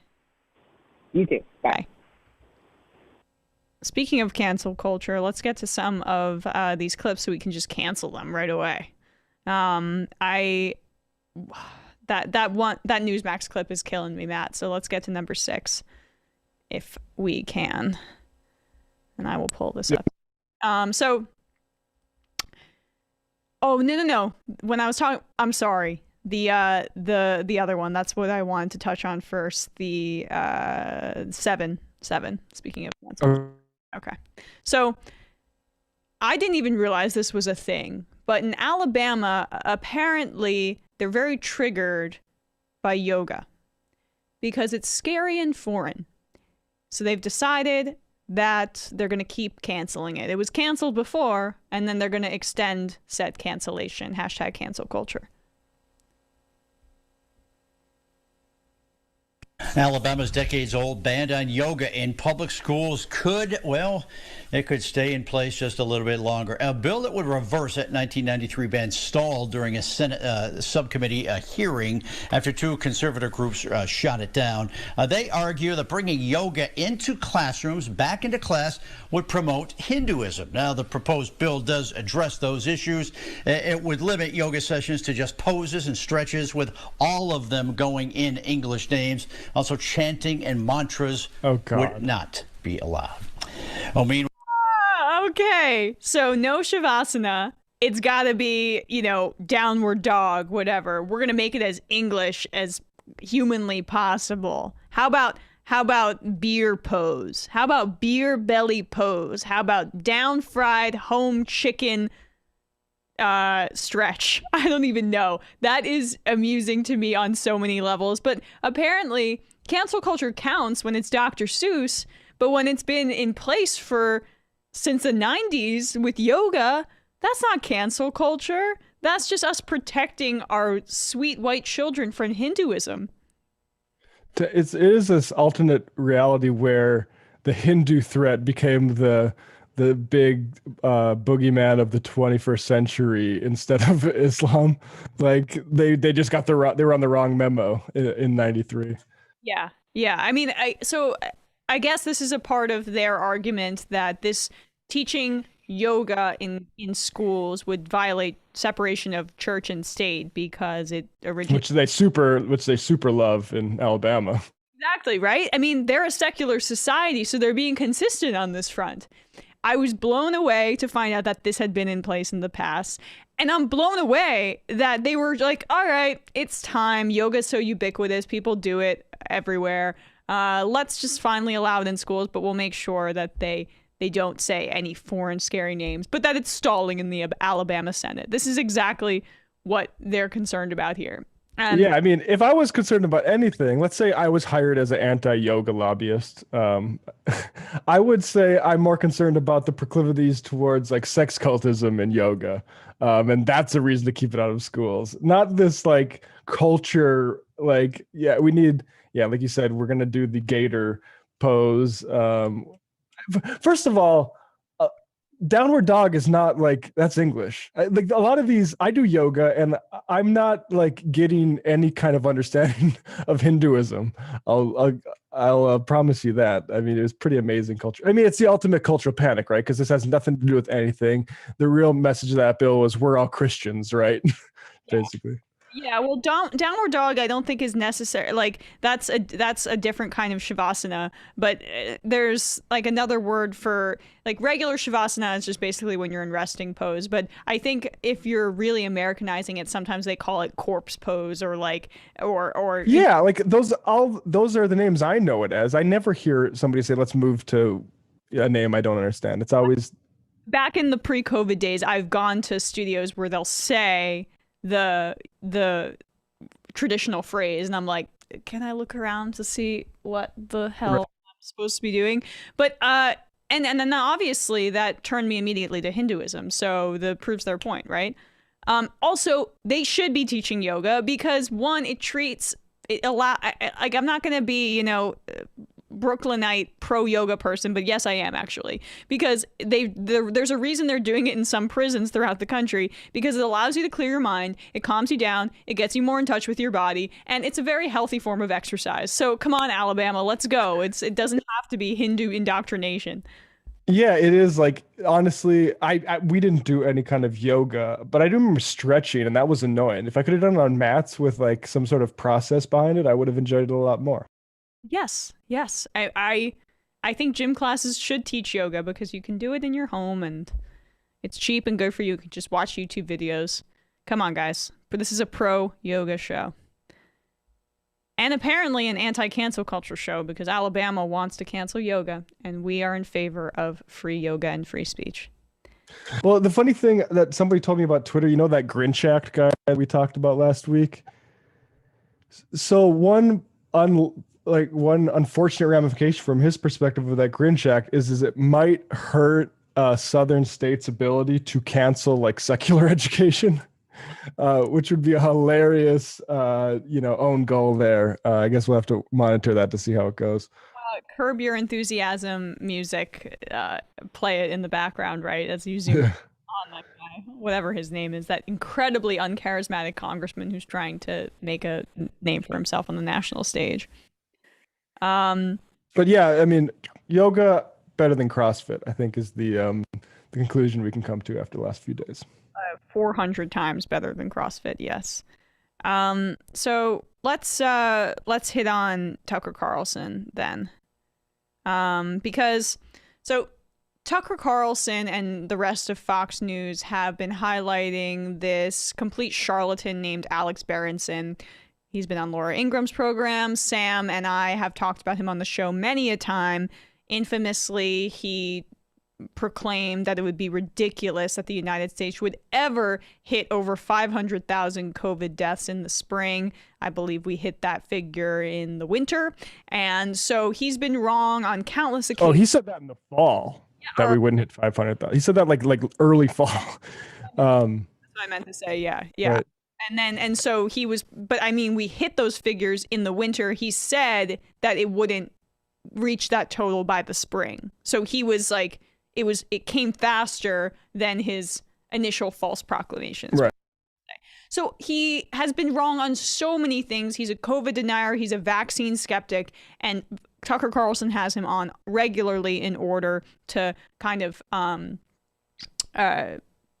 basically stoke those anti-vax claims. But The Atlantic published a piece the other day which basically highlighted all of the ways in which Alex Berenson has been wrong. Tucker had to defend his buddy. This is him talking about his good friend Alex Berenson and how he's being canceled for being wrong on everything. So there was a time not that long ago when the most free-thinking people in a society, the people with the most questions, with the deepest thirst for knowledge, with the most curiosity went into journalism because you got paid to ask questions and to challenge the prevailing narrative. But sometime in the last 10 years, that just completely inverted, and now the most closed-minded people in society work in journalism, but not as journalists, as gatekeepers, crushing and suppressing anyone who deviates from the approved script of the regime in power. So that's where we find Alex Berenson, a former journalist who asked a lot of inconvenient questions, many of them on this show. So it shouldn't surprise you. Why is it landing in quotes? That's my only commentary. Why is Atlantic in quotes? That the Atlantic magazine, one of the most craven, corrupted pieces of garbage in journalism, has a new cover story out this week, in fact, I believe today, attacking Alex Berenson because he read from a different script, and that can't be allowed. The piece is called The Pandemic's Wrongest Man. We know Alex Berenson pretty well after a year of talking to him, so we invited him into the studio tonight. He is, of course, the author of Unreported Truths About COVID-19 and Lockdowns, Part 4, Vaccines. He joins us on our set tonight to respond to this predictable, and I don't even know if it's... You know why it's predictable? Because your guest, Alex Berenson, was wrong on everything, and that's why the piece is entitled, as you snarkily put it, The Pandemic's Wrongest Man. So what's really infuriating about this is particularly the idea that, as Tucker frames this, as speaking truth to power. And, you know, as Tucker, you know, I don't want to bring up the socialist thing, but I think like this is the frame, right? Like this is how he gets to run on that is I'm speaking, the Craven health authorities don't want you to hear this. Well, who is Alex Berenson? He's the guy who, before the COVID thing, was writing books like Tell Your Children the Truth About Marijuana, Mental Illness, and Violence. What status quo is that challenging? Are you fucking kidding me? This guy, like, it's reactionary in the guise of being like contrarian, right? Like the idea that the power structures in this country, properly understood as capitalist, like both the companies, private businesses, and the government itself, they would love for what Alex Berenson has been saying to have been true all along, because it would have been good for business. It's not the reality, but all his propaganda basically is what they want. So the idea that they're speaking truth to power, this is the same thing that would make you think like these nefarious climate scientists don't want you to know about the hockey stick or whatever like that, right? This is the same bullshit. Oh, 100%. And yeah, this Yale graduate, Alex Berenson, is really just sticking it to the elitists and the globalists. And what he did was basically a grift. It was a way to satisfy COVID deniers and people who are vaccine skeptics who already have these preconceived notions, and gave them an emotional release by saying, oh, these vaccines aren't correct. Oh, the pandemic isn't as bad as you thought you were, as we thought it was. And for Tucker's purposes and Fox News's, that was a way to divert criticism from the Trump administration. So it was a very happy marriage now. But now, because people are calling him out on being wrong on everything, oh, well, he's being persecuted. This is conservative playbook 101. This is Tucker's playbook 101, because he spoke truth to power.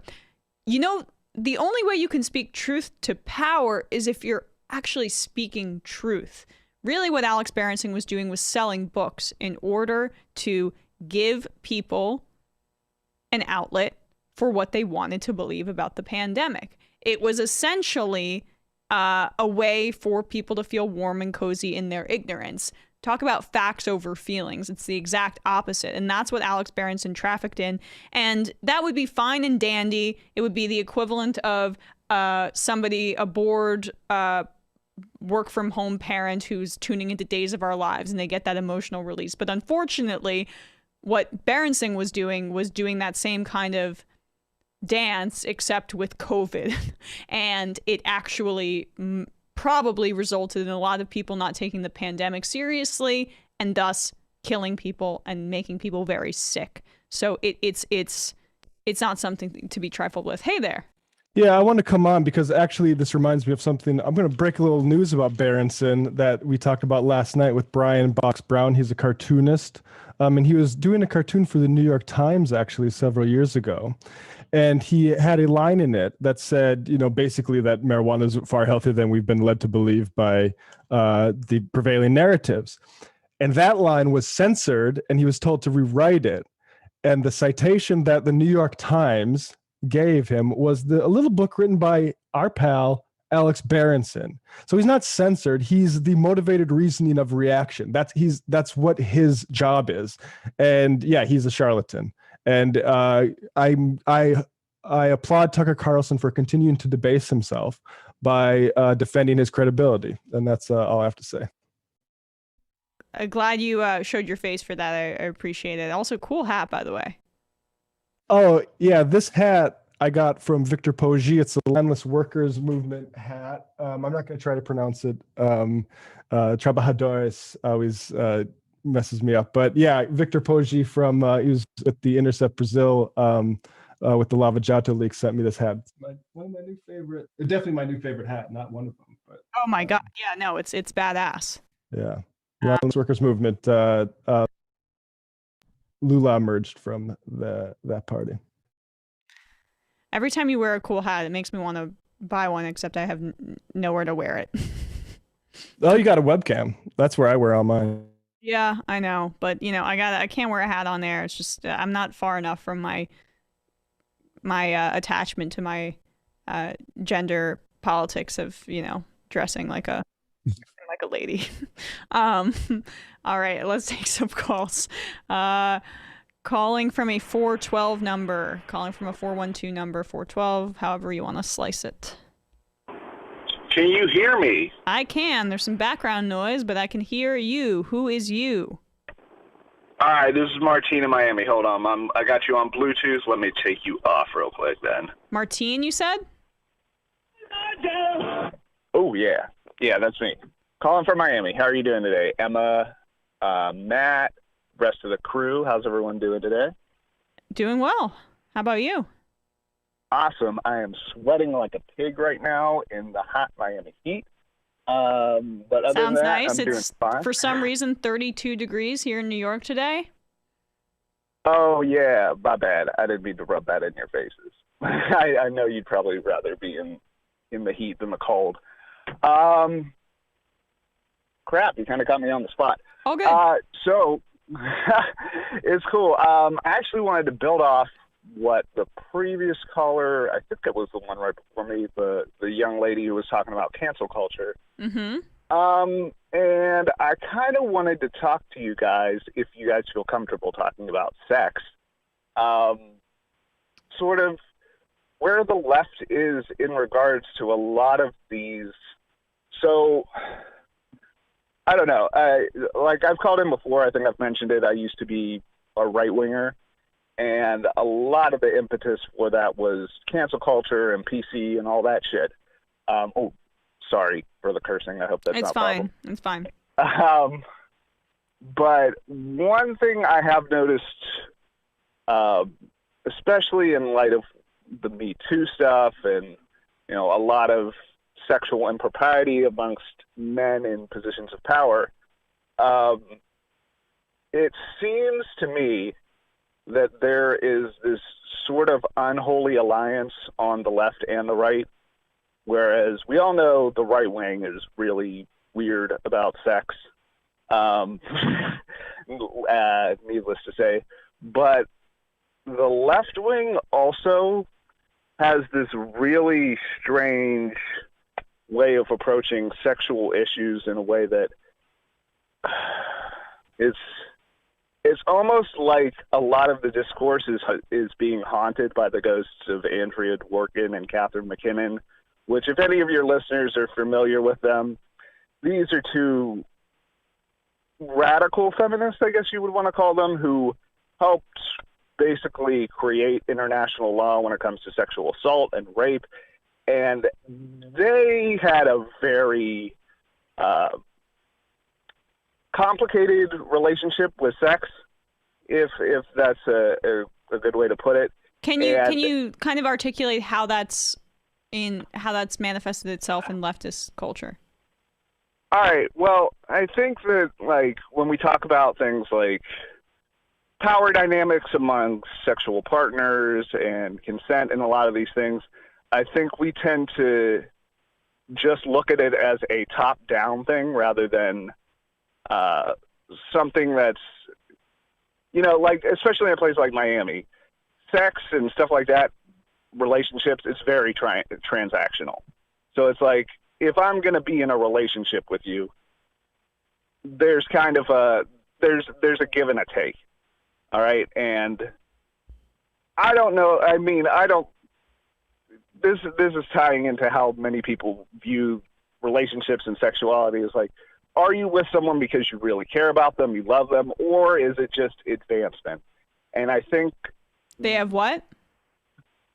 Well, it's are you in a relationship with someone because you care about them, you love them, all these things that are the idea of romance, or are you with someone because it can help. Let's talk about a case study, because yeah, like is there a general case that happened that you thought this manifested itself? All right, if you want to hold on, I'm getting stamped. If you want to do like a specific case, we could take the James Charles one that's going on right now. This guy is an influencer, 21, and I guess he was approached by a 16-year-old over social media. And, you know, obviously it's a weird situation when you're famous and you have fans coming to try to get stuff from you. It's like if you're approaching that situation and, you know, someone's trying to extort you or someone's trying to drag your name through the mud or something like that, it's very hard for at least someone like me who's like in the sex industry and like I understand that there's exploitation and all that, but it's very hard, I think, for the left to reconcile that there are some people out there that are manipulative and willing to take some of these issues and use them for their benefit, and it ends up just making the conversation worse. Like okay, like Emma, I don't like you made a great point, Emma, a while back where you said how there's some people on the left who, whenever they're faced with identity issues and identity politics, they're sort of reflexively like just dismissive of it because they know that people will use these things cynically. And I think this is something that, you know, you see it in gay issues, in black issues, in women's issues. It's like it's a form of power for some of these people where they know, because, you know, the general populace understands that people are put in positions that make them marginalized or what have you, but that can be used as a form of power against people who may or may not. The Alex Morse thing is an example of that being weaponized against people, I think, would be because I don't know about this Charles thing. I mean, I don't know who this guy is, but it looks like he admitted to messaging underage boys and should have like looked into, and he should have done more diligence, which seems fair enough. He should have, and he was wrong to do that. The Alex Morse thing, I think, maybe is an example of a reflexive, judgmental attitude in these regards that is problematic. People like Shia LaBeouf, Marilyn Manson. There's been a bunch of these cases where people. Shia LaBeouf and Marilyn Manson seem to have like physically abused their partners. I mean, I think Louis C.K. is a better example of somebody who like should, you know, there needs to be some ability for him to come back. Well, I mean, you know, like this is the thing. There's degrees in all these things, and I think a lot of people are willing to throw people like Marilyn Manson and Shia LaBeouf under the bus just basically because they're weird. Like, they're weird people. It's easy. It's the same thing that the Christians did. It's like, look at Marilyn Manson. He looks like he worships Satan. Clearly, he's not good for your kids.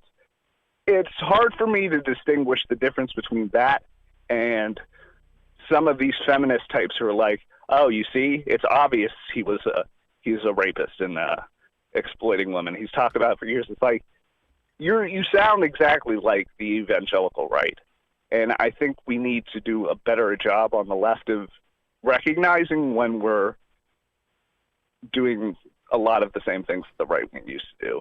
Like, I see very little difference between the evangelical right and woke people on the left. Well, I mean, know? I think one side is trying to suppress like what ends up being sexually exploitative and abusive relationships, and the other side may be going too far, but there's always that kind of tension when you're pushing for progress. Because I mean, one last point. It's like, I've heard both Christopher Hedges and Noam Chomsky make this point about pornography, that it's inherently exploitative. Like, basically what they're saying is no good woman, if her material conditions were, you know, set properly, would ever engage in that type of behavior. And I don't agree with that. I think that's paternal. But I don't think most of the left agrees with that either. Either, yeah. I mean, there's might be a strain, like, and I think fair enough. But... And people who are a little bit more hardcore with the left you don't think that they have a hostility towards sex work and pornography in the sense that they feel like if women had better conditions, they would probably not want to do that. Like, they have better things to be doing with their time than being prostitutes or porn stars. Like, I get that sense from a lot of left-wingers, and it doesn't seem to line up with a lot of, like, at least the pro-sex, sex-positive feminism that I've been spending a lot of time reading. Martine, I really appreciate your call. We'll talk a little bit about it, and then we got to take some more calls. So thanks for calling in, man. Okay, yeah. I don't want to hold you up. Yeah, all good. Yeah, I mean, I'm not exactly. I don't consider a lot of that politics, frankly. Like, I mean, the Alex Morse thing is political, and that's, I guess, maybe I think where I would have focused that conversation to make that point. But I think there's a lot of support for sex workers on the left also. Like, I don't think, and as far as like, I think it's just fundamentally true that a country where you have to sell your labor in order to survive is going to increase the sort of problematic engagement in those sorts of activities. And the thing is to not criminalize sex work or stigmatize it, but it's to address the underlying deprivation. Yeah, I mean, and I think, a lot of these exploitative relationships are complicated. I mean, I don't know if I should say this. I was sexually harassed, in the past, and it was like public. I didn't talk about it publicly, but people can connect the dots about like who left my old job, and like it's you feel the power dynamic is complicated. You feel a kinship to a certain person. You kind of want to defend them, and then like you think about it, and you're like, wait, that was actually extremely wrong. And I don't know. I don't want to go down that road. But it's just the power dynamics aren't as I think when talking about this as easily delineated as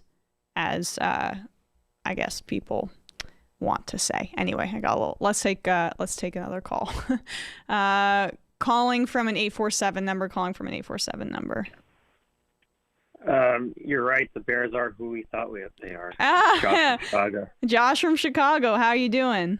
Did you make that reference just for me, knowing that I'd call in? Actually, now that you say it, yes.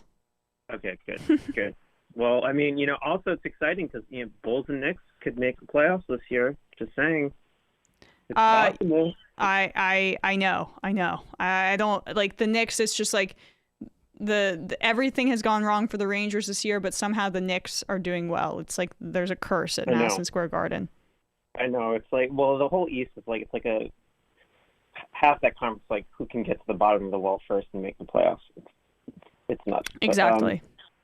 But no, actually, I wanted to continue the sports thing because it's Emma Days, which means I get to talk about sports. No, it's not, because people are going to kill me, Josh. I'm going to get fired. Well, no, I'll connect it.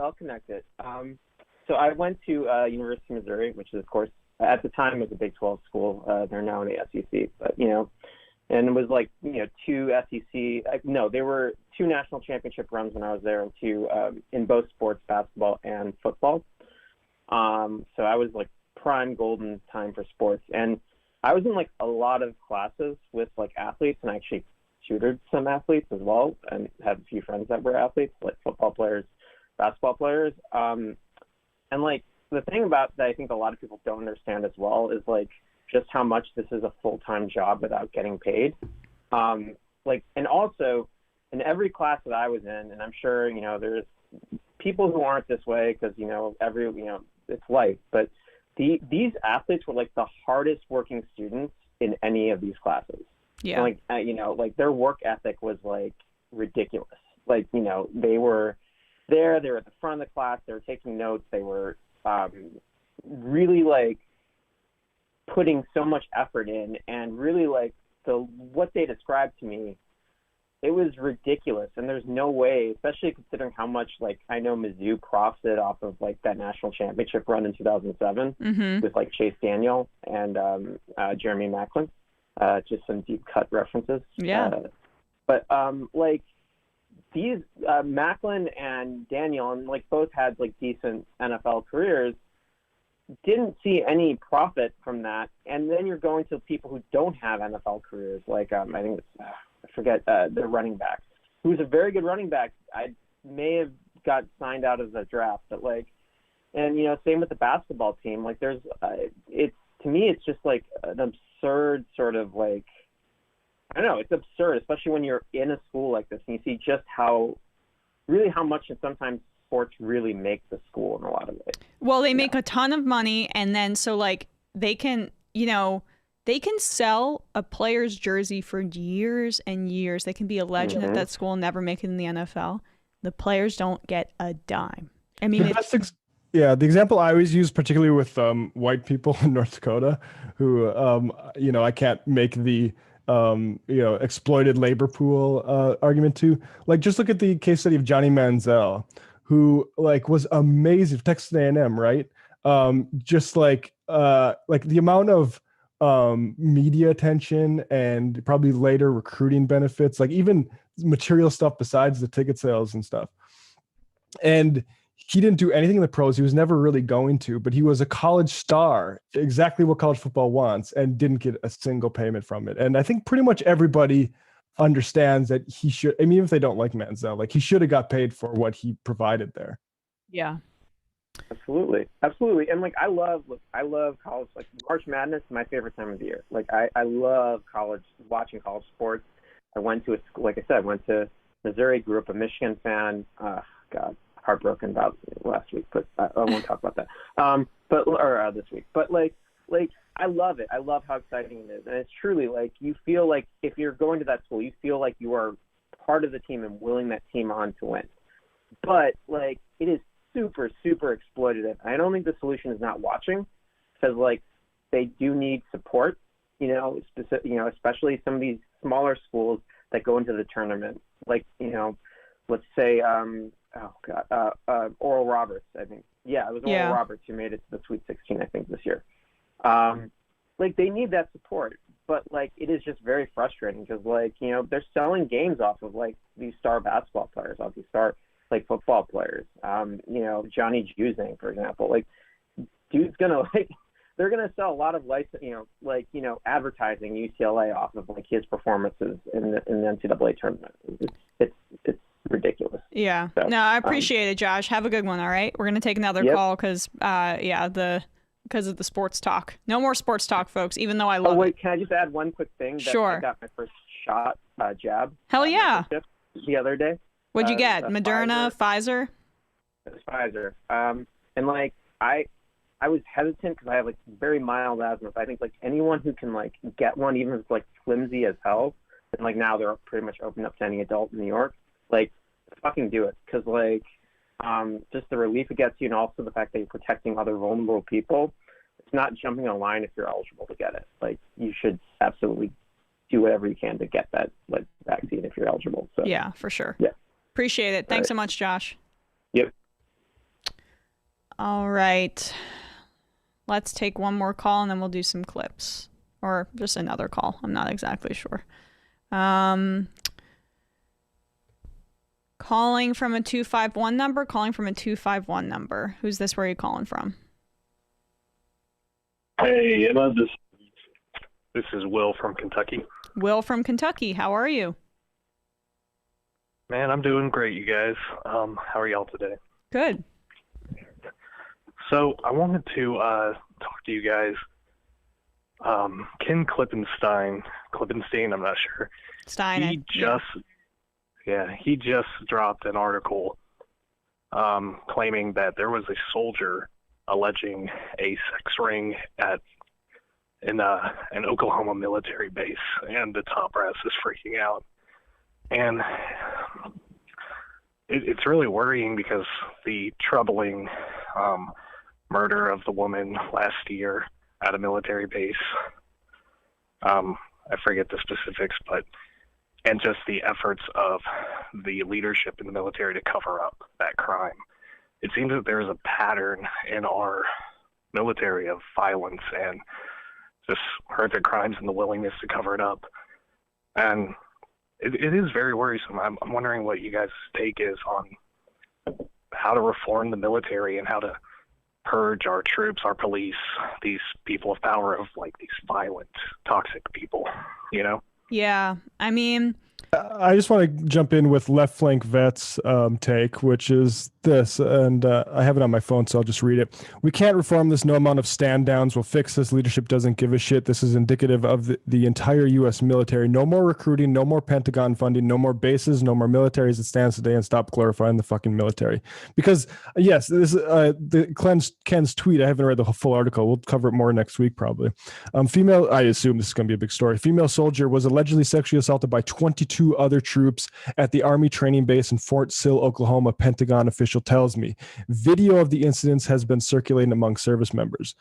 So, yeah, absolutely disgusting. And it seems like a massive, we talk about bad apples. This is a huge, we need a massive inquisition into what's going on. Yeah. Oh, it's horrific. And having friends and family who are current and former service members, it's extremely worrying just knowing that there are monsters like that in our military and our police forces. Absolutely. And there's, I forget what the documentary was, but there's a whole documentary on sexual assault in the military that I watched and how ubiquitous it is. I'm going to look it up now just in case people want to take a look. It was called The Invisible War, and it came out in 2012. And it was just about the entire topic, sexual assault within the United States military. So I'd encourage people to watch that as well, and you as well, Will, if you're interested in the topic. Oh, absolutely. I'll check that out. Thank you. Thanks for taking my call. Yeah, thanks so much. Bye-bye.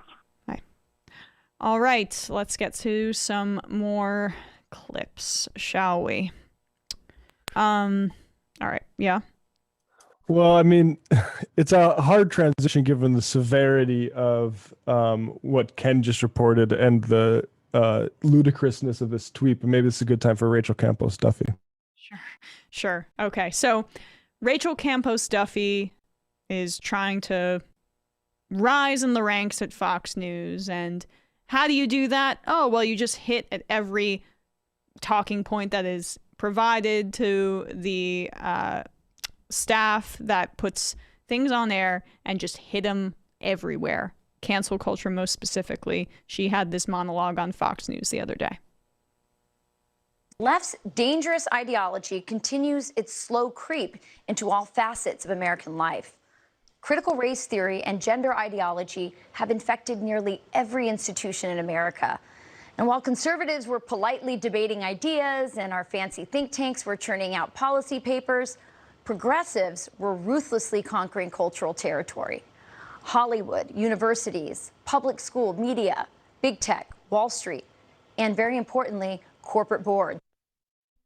Oh, I'm sorry. This is culture, not cancel culture. My mistake.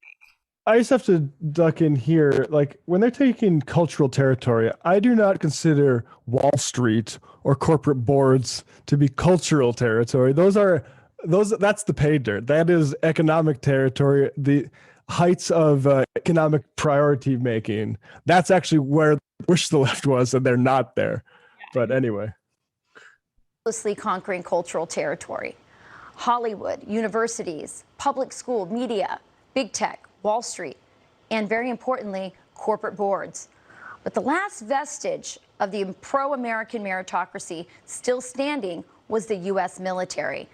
From the progressive perspective, the military was too masculine, had way too many Republicans, and a dangerous knack of turning minorities into patriotic, self-reliant conservatives.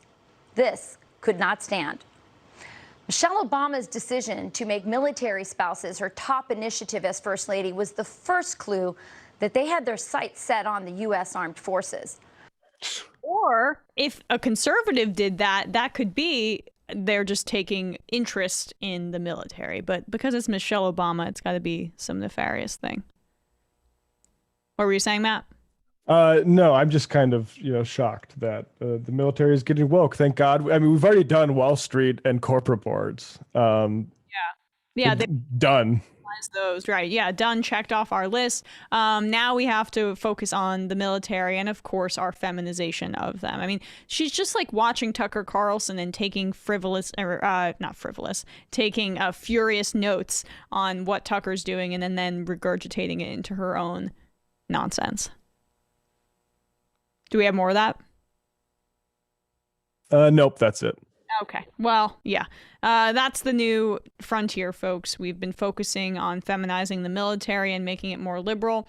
And maybe if she had more brain cells and was in a different position, she would understand that the fact that other institutions in this country are trending more towards a liberal perspective speaks to the dying nature of her ideology, but that's not going to be something that she actually engages in. Rachel Campos Duffy, famously the real world contestant who was icky about the person with the HIV, which, I mean, fair enough. That actually is I didn't watch, but my understanding of her arc was that she came to be a little bit more accepting of living with somebody with that. But yeah. Oh, Newsmax clip. Yeah, I'm sorry. That's the one. I forgot about that. Yeah, I forgot. Let's do that one, definitely. Yeah, that's our final clip of the day here, guys. And then we'll take a call, and then we'll read some IMs, and then we're going to get out of here. So, Newsmax host Grant Stinchfield, who has a show that I think is called Stinchfield. It's a tough, clunky name. Because of his, yeah, it's such a good name. Just make that the title. Stinchfield. Yeah, it totally rolls off the tongue, and people will understand what it is when they just see it on their TV screens. So he has his own show. He went on a monologue about women's soccer. There's a lot of things to discuss here. Let's take a listen, though.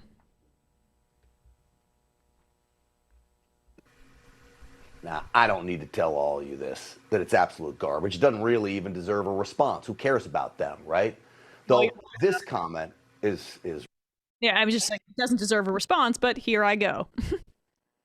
Though this comment is rich, from women's soccer star Megan Rapinoe.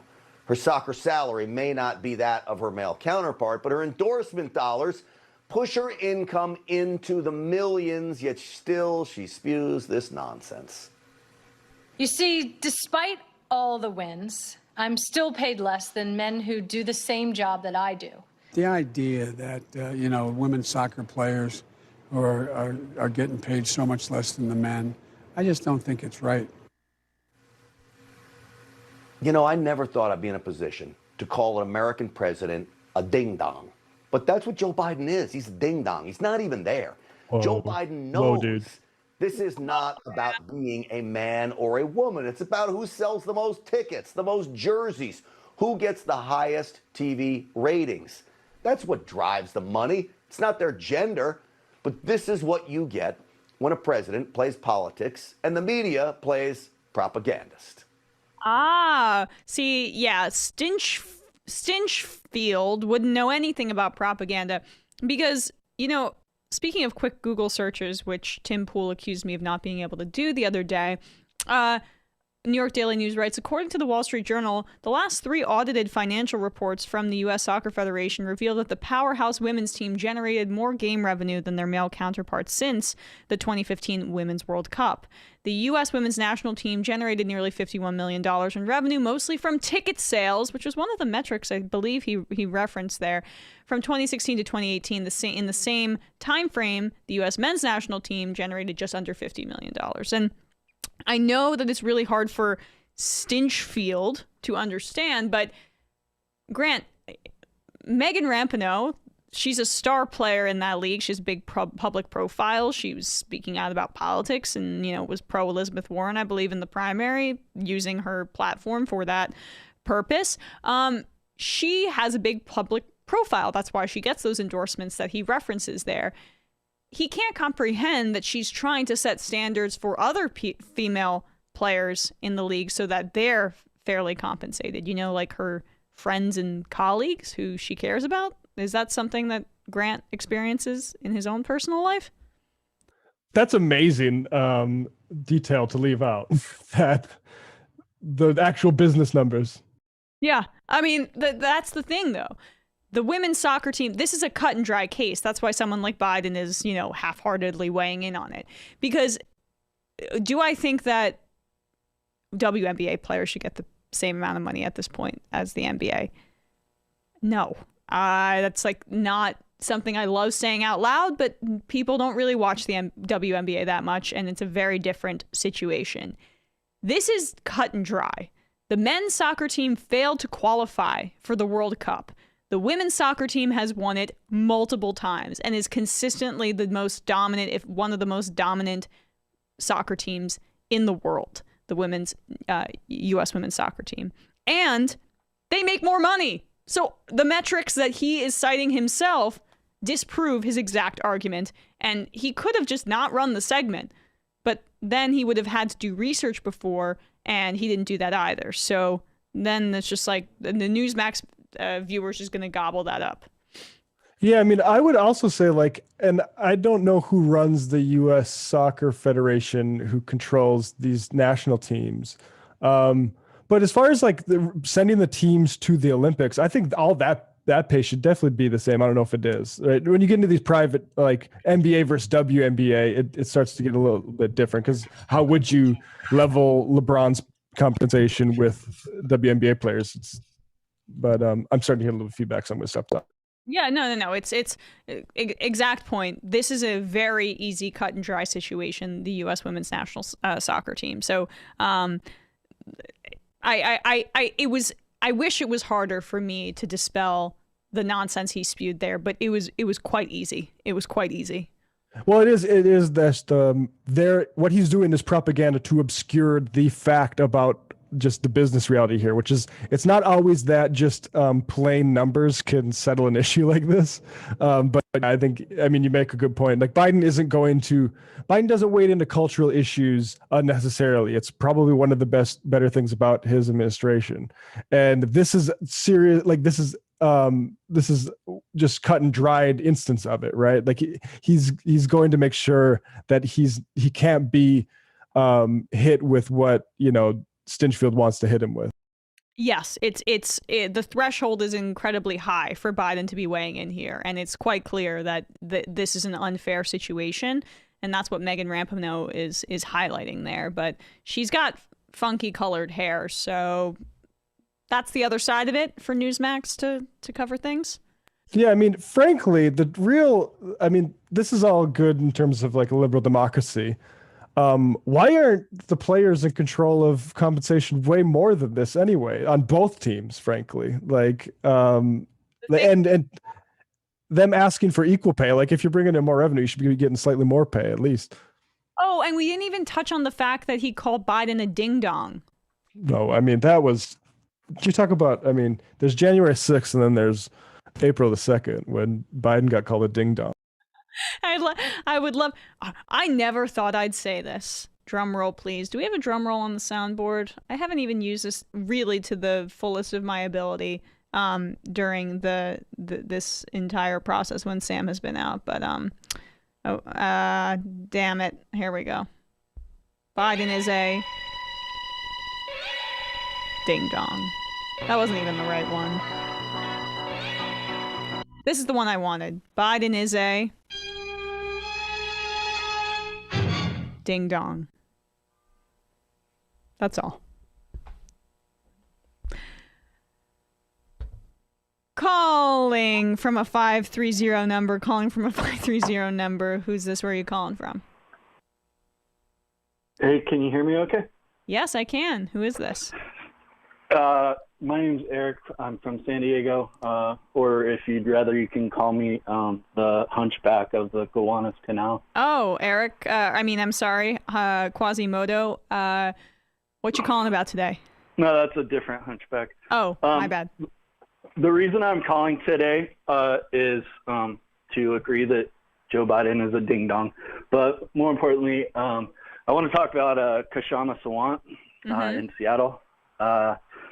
Yesterday, the Washington State Supreme Court gave the green light to the billionaire-backed right-wing recall campaign against Kshama.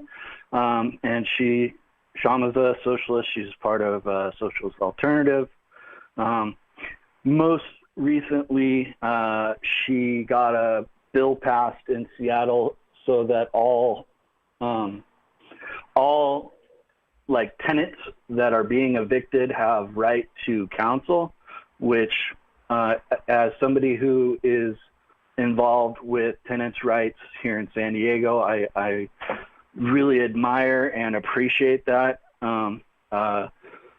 I think the big thing that big business is worried about in Seattle is she was able to get an Amazon tax passed against the wishes of the Democratic establishment majority, including Mayor Jenny Durkin. And really, I just want to, I know Majority Report has been talking a lot about Amazon and the strike in Bessemer, and I just really wanted to shout out Shama and encourage viewers to do anything they can. And that's a great tie-in. I mean, it's remarkable, kind of the progress that she's made, given what fear-mongering is associated with her being a part of the socialist alternative. Is that what it's called? Without a doubt. Yeah, and now she's joined DSA. ShamSolidarity.org. People should go and donate to support Sham. I mean, she's beaten these before, and hopefully she'll beat this one. And every time we beat these back, it's a huge victory. So we can turn this defensive into an offensive if we can successfully push this back. Because Shama is the best in the biz. And I want to push back a little bit. It's not Shama that's beating these back. It's the movement that's right. You're right. Against this. And Matt, I just wanted to say thanks for having her on Left Reckoning. That was a great interview you guys had. And just keep fighting the good fight, y'all. Appreciate it. Thanks so much, Hunchback. Have a good one. Yeah. All right. All right, we'll take one more call, then read some IMs, and then we're going to enjoy our weekend. How's that sound, Matt? Sounds wonderful. Calling from a 308 number. You are the final call of the day. Okay, I will make it quick. I know who this is. Nebraska. Kowalski in Nebraska. Yes, I was going to give you a very boring agricultural report, but forget it. Instead, I just want to wish everyone a very happy Easter, and to all you heathens out there, enjoy the cheap candy on Monday. Left is best. Peace out. Peace out. Okay, well, then I can take one more call, guys. Please don't hang up really quick. I'll take one more call. Thanks, Kowalski. Happy pagan Easter to you, too. Calling from a 917 number. Jesus, 917 number. Who's this? Where are you calling from? Alex in New York. Alex in New York. How are you? Hi. I'm good. I'm okay. There's a Capitol Police situation going on right now. I would normally be calling about a matchup, but this is more important. Oh shit. Okay. I mean, we don't usually cover breaking stuff because it's not our capacity. But my understanding is a guy ran into a police barricade, injuring 2 cops, and he was shot. Oh my God. Okay. Yeah, that's what I'm seeing right here. Capitol Police say they've responded to a northern barricade vehicle access point along Independence Avenue for reports someone rammed a vehicle into 2 U.S. Capitol Police officers. A suspect is in custody. Both officers injured. All 3 transported to the hospital. Well, it seems as though there's no one who has died, so that's good news. Yep. Man. All right. I'll call back Monday with a matchup. Okay. Appreciate it, Alex. Thank you. Take care. Later. Bye. Okay, I'm sorry. These have been short calls, and so I just feel like I haven't gotten to enough calls this week. I'm going to take one more. Calling from a 514 number. You have got a lot of background noise.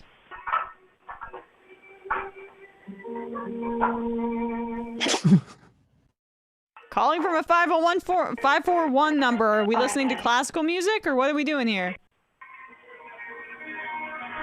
Nope. Oh my goodness. Calling from a 626 number. You are the final call of the day if you choose to accept it. 626. Holy shit. 626 calling from a 517 number. 517 number. Who's this? Where are you calling from? You are the final call of the day. Damn. 517. Goodbye. Okay. Calling from a 516 number. 516. Who's this? Where are you calling from? You are the final call of the day. Should you choose to accept it. Hello? Oh my god, thank you. Hey, how are you? Good. That's pretty crazy.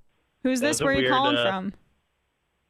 This is Southpaw from Chat. Hi, how you doing? Southpaw from Chad? Yeah, from Chat. Chat. Gotcha. How are you? Southpaw? Good. This will be another really quick one. Two things. First of all, cryptocurrency. As someone who I invest in it, I think it's in such an early stage, and just because you guys brought it up before, I wanted to just bring it up really quick. I think it's in such a beginning stage right now that if you look into stuff like Ethereum and autonomous smart contracts and stuff like that, the potential, I think maybe, I don't know enough about economics or really commerce really, but I do know about the technology kind of a little bit, on a surface level, and I don't know, I think it'd be interesting if maybe at some point you could try and get somebody on who understands it on a really deep level, and talk about stuff like that. I know this is kind of maybe a little I just think I see a lot of potential in stuff like that, and things like autonomous contracts and stuff like that. And that's why you're investing in it, or are you investing in it basically because of speculation? I've had it for a while, and it kind of just turned into I had it a while ago, and I just bought it out of I don't have much, but I just didn't. I put some in it sometimes, but I think it'd be interesting to hear somebody who has a really deep understanding of the stuff, talk about the potential for things like smart contracts and I don't know, I feel I was. So here's what I'll say. I think that it's possible that we get another Bitcoin guest on. It's unlikely that it is going to be as uncritical as you want it. My position on these things is perhaps they might have some upshot. I would like to see that and feel that first, because right now, as a currency, it's a lie. Cryptocurrencies are a complete lie. They don't function as a currency. They fluctuate in value far too much for that. They are a speculative asset, and that's all that it is right now. And there may be some positive uses of it, but I don't think that's why Jack Dorsey, or frankly anybody with a lot of money or power in society, likes it. I think they like it because of tax avoidance and money laundering. I think that's really the material motive pushing this stuff right now. And so maybe JP Morgan can use this for some kind of security, but I got to be honest, I don't think that. I think it is a prove it first, and then we'll talk about all these theories, because I think these theories are just basically marketing, almost 99% at this point. Yeah. To be totally honest, I know it came off I was a full on Bitcoiner, and I like the thing, and I think it's really cool. But I also agree with you 100%. I think it honestly poses in terms of the greater good. I think it poses way more problems than it'll do way more harm than good, I think. Yeah, and you got the computing issue power, that is massive. If if this stuff has to take insane amount of electricity and is glutting or taking up all energy or video cards, like it's just not worth it for like a promise of a potential bonanza in the future. Appreciate the call, Yeah, Southpaw. no, sorry. Okay, yeah, no problem. One more thing, really, really quick. I just wanted to say, Emma, you and Sam should probably get like earbuds, because whenever someone talks while you're talking, you both get cut off. Oh yeah, no, it's just Zoom. It's it's just kind of like the unfortunate reality of Zoom right now. But eventually we'll be back in the same place. Just taking a little bit of time. All right. Well, yeah, left is best, guys, and take care. Thanks for everything you all do. Appreciate it, Southpaw. Have a good one. You too. That is the final call, my friends. I'm hanging up. I also, it's interesting too, because the premise of Bitcoin is so like they're like it's a democratization, and yeah, but the reality is that you need massive capital investments to participate in this democracy. Right. I mean, it's much like, the free speech, like money equals speech argument. Yeah. It's like if you can participate in this democracy, if you have the funds to do it, or this part of speech in political discourse. Luckhead Larry says, what Bitcoin interview did you do? I would love to hear it. I have a very negative view of cryptocurrencies and would love more interviews talking about them and their impact. I don't know if it was on Majority Report or TMBS, to be honest. You might have to get back to you on that.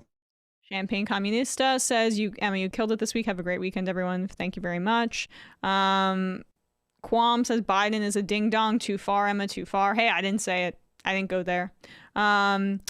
Hugo, the voting machine inspector, says WNBA broadcasts in prime time for playoffs, etc. on the main channels regularly do very well ratings-wise. They're simply never given the space or ad dollars from primarily white male execs, or male execs don't see the ground on WNBA salaries. Maybe the league can't support 100% parity, but 50% can be done. I don't believe that that's true. I'm sorry. They don't even have 5% parity. I mean, NBA salaries have been going crazy the last 20 years, basically, in the last 10 years especially, and it should be I think this is the wrong way to look at it. I think they should there's owners, right? This displaces the conversation from the owners who shouldn't be getting none of this crap. Right? Like why do the NBA owners get even close to half of the revenue from that league? It's ridiculous. They're just fat cats with assets. And it's the same thing in the WNBA. Make all these team co-ops owned municipally and by the players themselves. That's a better focus of conversation, in my opinion. I totally agree, and it doesn't have to. I mean, as we said in the other day, the short term, I think, conversation is just about how players take as much as you can from the owners, take as much as you can from these billionaire fat cats, as Matt says. Raleigh Kuhl said, Matt, Emma, there's been another attack at the Capitol, 2 cops injured, blah, blah, blah. We just said that. We don't really know the facts on the ground fully yet. Clippity Clip says, is Andrew Yang trying to appeal to a specific part of New York public who are typically not engaged in politics? That's an interesting conversation. I just also genuinely think Andrew Yang's politics are quite shallow, and he doesn't really know any other way to be. But the thing about the New York mayoral's race is de Blasio kind of got in at a point after, that was the Eric Garner conversation, but it was the first time that they hadn't had this, I don't know, fairly right-wing mayor. The mayor's race, before that we had Mike Bloomberg and then Rudy Giuliani before that. It's not as progressive as we wish, is what I'm saying. I don't know if that made sense. Yeah, also shout out Crystal and Kyle, who did a good segment on Israel and BDS with Yang on YouTube. Yes, that we thought about playing that. He was still in support of, or Andrew Yang at least was saying that he was not in favor of BDS, and these were the reasons why. Prairie Fire Kowalski said, sad that Emma Matt Week is coming to an end today on Good Friday, but we are fortunate to have had it. Been a huge week for agricultural. Statistically speaking, it should be impossible for Midwest grain producers to lose money due to protection limitations. It will improve if any significant weather problems occur. Going into the midterms, if the Democrats can message it right, they could score big wins from Nebraska to Ohio with the booming rural economy. CrossFit is highly discouraged by a PT friend of mine. Stick to focus isolation workouts and do your cardio. Have a blessed Easter if that is a part of your faith. And to you, heathens, enjoy your discounted candy on Friday. Thank you, Kowalski.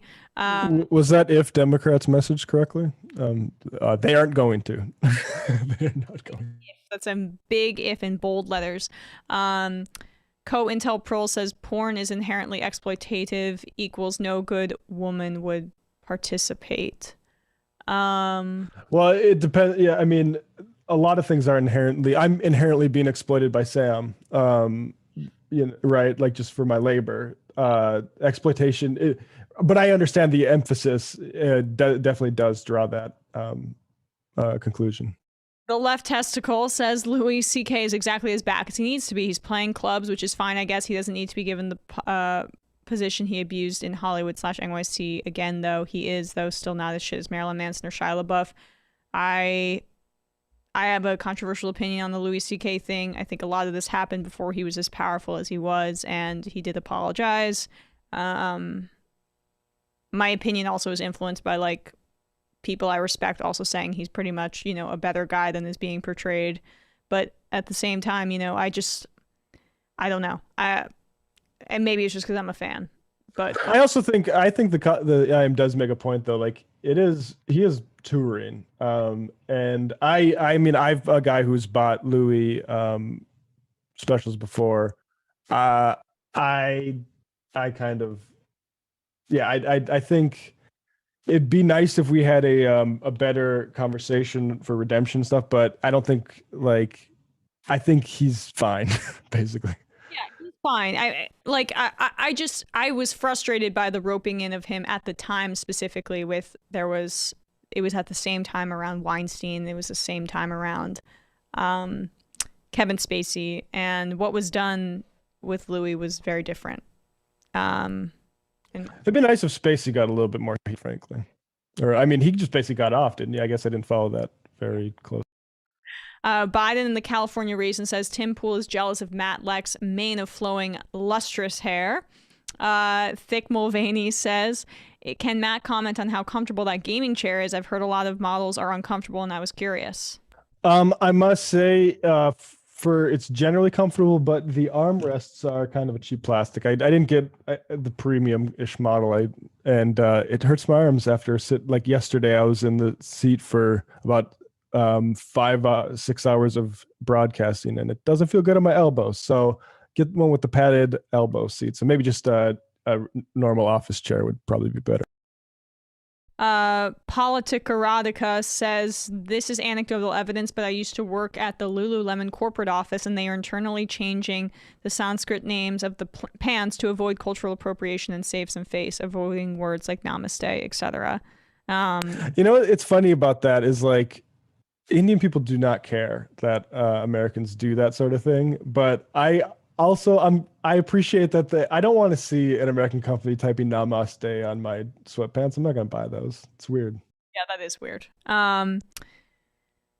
Brindag says, can I just say that if every last child in Alabama did become Hindu, it would be totally fine and if anything more chill than it is right now. I totally hear that. Yoga pose called corpse pose, or for Americans, innocent bystander pose, says venture pessimist. Very funny I am. Jen says, isn't it interesting how Gates is in trouble but Jim Jordan isn't? It shows us how inept Gates has been in making himself useful and valuable. Jordan, shoot, I lost the I am. It went away. When people write in, it goes away. Jordan is protected. No one cares about Gates. That's absolutely true. We'll just do a few more. Brindag says, hi, Emma and Matt. I was wondering what you think about school curriculum. What do you think it should be taught? What should be taught at schools in an ideal world? I'm a teacher, and I feel like the traditional subjects have their value, but also think schools need revamping. Oh boy, that's a really broad question. I don't know if we can answer that right now. Yeah, I mean, the first thing I would do is not really, I mean, the content needs addressing, but really you just need to extend school through the summer and pump money into the facilities and the teaching of kids generally. And I think a lot of other things would take care of themselves if you do that. But you know, I wonder, I've seen critiques of how we teach math or grammar, for instance, that it may be more punitive and about controlling kids than about actually like brain development and understanding. But I am not a cognitive scientist, so I'm probably not the best person. But I guess so. For me, I would say everyone should give their child a Left Reckoning Patreon subscription when they enter 10th grade. Yes. And that would help, I think, this country become a much better place. Yes, it would help a lot of people. Definitely, right, Matt? I help everybody. Right, exactly. Share the wealth. Rob from Dedham says CrossFit is the chiropractor of fitness, something it's healthy and works, but in both instances you are one slight move away from a broken back or dislocated neck. ND Governor Matt Leck says, did you guys hear about the leaked audio from about HR1 from the New Yorker? Yes, I covered it in headlines the other day, and the final IM of the day.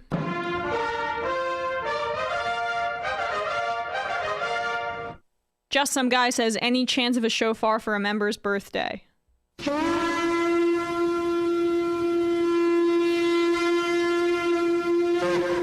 There you have it. Matt, thank you so much for holding down the fort today. Thank you guys for hopefully enjoying this week. We will see you on Monday. It might take all the strength I got to get to where I want, but I know somehow I'm gonna get there. I wasn't looking when I just got caught between the truth and the light bar, but finding out won't make me feel any better. Yeah, I know the clock is ticking.